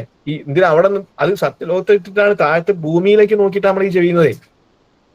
അതുകൊണ്ട് താഴത്തേക്ക് നോക്കുന്നത്. മുകളിലേക്ക് വിനറ ഈ സത്യലോകത്തിൽ പിന്നെ മുകളിലുള്ളത് ആരാ? ബ്രഹ്മം തന്നെയാണ്. അത് ബ്രഹ്മത്തെ നോക്കും. അതിനുശേഷം പിന്നെ എന്ത് ചെയ്യുന്നു? കഴിഞ്ഞു. അവിടെ സത്യലോകത്തെ വിസിറ്റൊക്കെ കഴിഞ്ഞു. പിന്നെ എന്താ ചെയ്യുന്നത് നമ്മള്? ഈ 7 ലോകങ്ങളും തിരിച്ച് വരുന്നു എന്നുള്ള സങ്കല്പമാണ്. എന്ത്? വട്ടം 7 വട്ടം ഇങ്ങനെ കറങ്ങണം. അങ്ങനെ തിരിച്ചു വന്നിട്ട് എന്റെ ഇരിപ്പിടം ഉറപ്പാക്കി എന്നുള്ളതിന് പറയുന്നത് ഉരുവാസി എന്ന് പറഞ്ഞിട്ടു. എന്നിട്ട് പലകേൽമേൽ. എന്താ അതിന്റെ മീനിങ് എന്താണ്? ദശപ്രണവം ജപിക്കുന്നത് നമ്മൾ സത്യലോകത്ത് എത്താൻ, അന്തിമുടിക്കൽ കഴിഞ്ഞ് വട്ടം കറങ്ങുന്നത് 7 വട്ടം കറങ്ങുന്നത് 7 ലോകങ്ങളും ചുറ്റി തിരിച്ചു വന്നു എന്നുള്ളതിന്റെ പ്രതീകമാണ്. അപ്പൊ ഇവിടെ ഒരു പഴയ കാലത്തൊക്കെ പറഞ്ഞു, എനിക്കും എന്റെ ചെറുപ്പത്തിലൊക്കെ ഞാൻ പറഞ്ഞു കേട്ടിട്ടുണ്ട്. ഇന്ന് പക്ഷെ അത് ആരും പറഞ്ഞു കേൾക്കില്ല. അത് പക്ഷെ ഞാൻ പറയാറുണ്ട്, പക്ഷെ വേറെ ആരും പറഞ്ഞു കേൾക്കാറില്ല. നമ്മൾ ഗായത്രി ജപിക്കുമ്പോൾ മറ്റാർക്കാരും തൊടാൻ പാടില്ല. അങ്ങനെ നിങ്ങൾ ആരെയും കേട്ടിട്ടുണ്ടോ എന്ന് എനിക്കറിയില്ല. അങ്ങനെ ഉണ്ട്. ഗായത്രി ജപിക്കുമ്പോൾ നമ്മൾ ആരും തൊടാൻ, നമ്മളെ ആരും തൊടാൻ പാടില്ല. അപ്പോ അത് ഒരു കാലഘട്ടത്തിൽ എന്താ പറഞ്ഞിരുന്നത്? ബ്രാഹ്മണനോട് തൊട്ടുകൂടായ്മ, ശുദ്ധാണ്. ശുദ്ധം കൊണ്ടല്ല അത് ചെയ്യുന്നത്. അത് ചെയ്യുന്നത് എന്താണ്? ഇത് പ്രതീകം എവിടെയാ? സത്യലോകത്താ. അപ്പം നമ്മളുടെ പെങ്ങളോ അല്ലെങ്കിൽ നമ്മളെ മകനോ അനിയനോ ആരെങ്കിലും ഒന്നും ചൊല്ലാത്തവൻ വന്നിട്ട് മേത്ത് തൊട്ട് കഴിഞ്ഞാൽ നമ്മളെവിടെ? ഭൂമി തന്നെയാണെന്നല്ലേ എന്താ? എവിടെയാ നിൽക്കുന്നത്? നമ്മള് സത്യലോകത്താ നിൽക്കുന്നത്. അതുകൊണ്ടാണ് അപ്പം പ്രതീകാത്മകമായിട്ട് നമ്മൾ സത്യലോകത്താണ് എന്നുള്ളത് ധരിപ്പിക്കാൻ വേണ്ടിയിട്ടാണ് തുടരുത് എന്ന് പറയുന്നത്. തിരിച്ച് നമ്മൾ ദശപ്രണവം തിരിച്ച് നമ്മൾ 7 കറങ്ങി തിരിച്ച് നമ്മൾ ദുർവാസി എന്ന് പറഞ്ഞ് തൊട്ട് നമ്മളെ ഇരിപ്പിടം പലകയിൽ ഇരുന്ന് കഴിഞ്ഞാൽ നമ്മൾ എന്തായി? പിന്നെ നമ്മളെ തൊടാം, വിരോധമില്ല. പക്ഷെ ഈ ശുദ്ധം ചിന്തിക്കുന്നവൻ എന്താ? ഇനി തൊടാനേ പാടില്ല, അത് കഴിഞ്ഞ് ജപം കഴിഞ്ഞിട്ട് മതി ശുദ്ധം, തൊടാൻ മതി എന്ന് പറയും. പക്ഷെ നമ്മൾ ഈ തിയറി പഠിക്കാത്തതുകൊണ്ട് വരുന്ന ചില എന്താ പറയാ ഒരു പ്രശ്നങ്ങളാണ് അതൊക്കെ. എപ്പോഴും നമ്മൾ ശുദ്ധത്തിലേക്ക് കിടക്കും. ശുദ്ധം എന്ന് പറയുന്ന സംഗതി ഉണ്ട്, ഇല്ല ഞാൻ പറയുന്നില്ല. പക്ഷെ എല്ലാം ശുദ്ധമല്ല. ശുദ്ധം കൊണ്ടല്ല ഈ ചെയ്യുന്നത്. വേറെ പല കാര്യങ്ങളുണ്ട്. അതിനൊരു ഉദാഹരണമാണ് ഇത്. ഇങ്ങനെ നിങ്ങൾ കേട്ടിട്ടുണ്ടെങ്കിൽ, ഗായത്രി ജപിക്കുമ്പോൾ തൊടാൻ പാടില്ല എന്ന് കേട്ടിട്ടുണ്ടെങ്കിൽ അത് ശുദ്ധം കൊണ്ടല്ല, മറിച്ച് എന്താ, ഈ ഒരു പ്രക്രിയയുടെ ഒരു പ്രതീകാത്മകമാണ്. അതേപോലെ തന്നെ മറ്റൊരു പ്രതീകമുണ്ട്. നമ്മൾ രാവിലെ നിന്നിട്ട്, അത് നിങ്ങളെല്ലാവരും ചെയ്യുന്നുണ്ടോ എനിക്കറിയില്ല, നമ്മൾ രാവിലെ ജപം അന്തിമുടിക്കൽ കഴിഞ്ഞ് ധ്രുവാസി എന്ന് പറഞ്ഞ തൊട്ട് ഇരിക്കുന്നത് വരെ രാവിലെ നമ്മൾ നിന്നിട്ടാ ജപിക്കുക. വൈകുന്നേരം നമ്മൾ ആദ്യമേ ഇരുന്നിട്ടാ ജപിക്കുക. ഇങ്ങനെയാണ് അത് ചെയ്യേണ്ടത്. അതും ഇത് പ്രതീകാത്മകമാണ്, വേറെ ഒന്നുമല്ല. അതെന്താ വെച്ചാൽ രാവിലത്തെ പ്രതീകം എന്ന് പറഞ്ഞാൽ സൂര്യൻ ഉച്ചസ്ഥായിൽ ഉദിച്ചു വരുന്നു, ഉയർന്നു വരുന്നു. ആ ഉയർന്നു വരുന്നതിന്റെ പ്രതീകമാണ് നമ്മൾ നിന്ന് ജപിക്കുന്നത്. വൈകുന്നേരം നമ്മൾ സൂര്യൻ അസ്തമിക്കുകയാണ്, അപ്പൊ നമ്മൾ ആദ്യമേ ഇരിക്കണം. അതൊരു പ്രതീകാത്മകമാണ്. അതേപോലെ തന്നെ ഊക്കഴിക്കുന്ന സമയത്ത് നമ്മൾ രാവിലെ ഗായത്രി ജപിച്ചിട്ട് ഇങ്ങനെ ജപിക്കുക, വൈകുന്നേരം ഇങ്ങനെയാ ജപിക്കുക. അതും ഇതിന്റെ പ്രതീകമാണ്. അതായത് സൂര്യന്റെ ആ ഒരു പ്രോസസ്സ്, രാവിലെ സൂര്യൻ പൊന്താണ്, ഉയർന്നു വരികയാണ്, ഉദിച്ചുയരാണ്. അതുകൊണ്ട് നമ്മൾ അതിനെ പ്രതീകാത്മകമായിട്ട് നമ്മൾ ഇത് ഊക്കഴിക്കുമ്പോൾ ഞാൻ പൊക്കി വെള്ളം അർപ്പിക്കും. വൈകുന്നേരം അസ്തമിക്കുകയാണല്ലോ, സൂര്യൻ അസ്തമിക്കുകയാണല്ലോ, അപ്പൊ നമ്മൾ അതിന്റെ പ്രതീകാത്മകമായിട്ട് നമ്മൾ എന്ത് ചെയ്യും, ജലം നമ്മൾ എന്ത് ചെയ്യും, താഴത്തേക്ക്. ഇതാണ് അതിന്റെ പ്രതീകം. അപ്പൊ ഇങ്ങനെ ഇത്തരത്തിലുള്ള കാര്യങ്ങളൊക്കെ ചെയ്യും. ഈ കാര്യങ്ങളൊക്കെ ചെയ്യുന്നതിന്റെ ഒരു ചെറിയൊരു രീതികളൊക്കെയാണ് ഞാൻ പറഞ്ഞത്, മനസ്സിലായല്ലോ. അപ്പോ ഞാൻ ഇവിടെ വൈൻഡപ്പ് ചെയ്യാണ്. കാരണം എന്ന് പറഞ്ഞാൽ ഇത് 9 മണിയായി, സമയം 9:02. അപ്പോൾ നമ്മൾ ടൈം വെരി ഇമ്പോർട്ടന്റ് ആണ്. തുടങ്ങിയ കറക്റ്റാണ്. അപ്പൊ അതുകൊണ്ട് ഇത് പോരാ, ഇത് നമ്മളെ ഇനി ഉണ്ടല്ലോ ക്ലാസ്, അതുകൊണ്ടാണ് ഞാൻ ഇത് പിന്നെ അങ്ങനെ പറയുന്നത്. അപ്പോൾ ഇന്നത്തെ ക്ലാസ്സിൽ ഞാൻ ഉദ്ദേശിക്കുന്ന കാര്യം, നിങ്ങളെ കൺവേ ചെയ്യാൻ ഞാൻ ഉദ്ദേശിക്കുന്ന കാര്യം ഇത്രയേ ഉള്ളൂ. ഒന്ന്, സന്ധ്യാവന്ദനത്തിന്റെ പ്രാധാന്യം. 2, സന്ധ്യാവന്ദനം ചെയ്യുന്നോണ്ടുള്ള സന്ധ്യാവന്ദനം പ്രാധാന്യം, സന്ധ്യാവന്ദനം ചെയ്യുന്നത് എന്തിനാണെന്നുള്ള രണ്ടും ഒരുമിച്ചാണ്. അപ്പൊ അത് രണ്ടും പറയണ്ട, ഒന്ന് തന്നെ. രണ്ടാമത് എന്താണ്, എങ്ങനെയാ അത് ചെയ്യുക എന്നുള്ളത്. എങ്ങനെയാ അത് ചെയ്യുക എന്നുള്ളതാണ് നമ്മൾ പറഞ്ഞത്. അപ്പൊ അതിൽ ചില കാര്യങ്ങളൊക്കെ ഞാൻ പറഞ്ഞുള്ളൂ, വിശദമായിട്ട് ഞാൻ പറഞ്ഞിട്ടില്ല. അപ്പൊ ഇതാണ് ഇതിലെ മൊത്തത്തിലൊരു പ്രോസസ്സ്. അപ്പോ നിങ്ങളോട് എനിക്കൊരു അപേക്ഷയാണ്. I am begging to you. ഞാൻ ബെഗ് ചെയ്യാൻ, ഞാൻ ബെഗ് ചെയ്യാം. ബെഗ് എന്ന ഇംഗ്ലീഷ് വാക്കിന്റെ അപേക്ഷ എന്നല്ല, സത്യത്തിൽ യാചിക്കുകയാണ്. ഞാൻ ബെഗ് ടു യു, യാചിക്കുന്നു, നിങ്ങളോട് യാചിക്കുകയാണ് ഞാൻ ചെയ്യുന്നത്. ഇനിയെങ്കിലും നിങ്ങൾ എല്ലാവരും വേണ്ട വിധം സന്ധ്യാവന്ദനം ചെയ്യൂ. വേറെ ഒന്നും എനിക്ക് വേണ്ട, സന്ധ്യാവന്ദനം മാത്രം ചെയ്താൽ മതി. മറ്റൊക്കെ ഓട്ടോമാറ്റിക്കലി നിങ്ങൾക്ക് വന്നോളും. ഇത് മര്യാദയ്ക്ക് ചെയ്താൽ ബാക്കി എല്ലാം ഓട്ടോമാറ്റിക്. ഇവിടെ സംഭവിക്കുന്നത് എന്താ പറയുക, ഈ ചെയ്യേണ്ട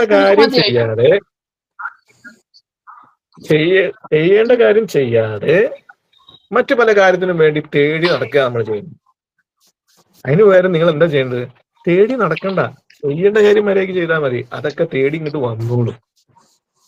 സോ വീണ്ടും ഐ റിപ്പീറ്റ്, ഞാൻ ബെഗ് ചെയ്യുന്നു നിങ്ങളോട്, ഞാൻ യാചിക്കുന്നു നിങ്ങളോട്, ഇനിയെങ്കിലും നിങ്ങൾ വേണ്ട വിധം സന്ധ്യാവന്ദനം ചെയ്യൂ.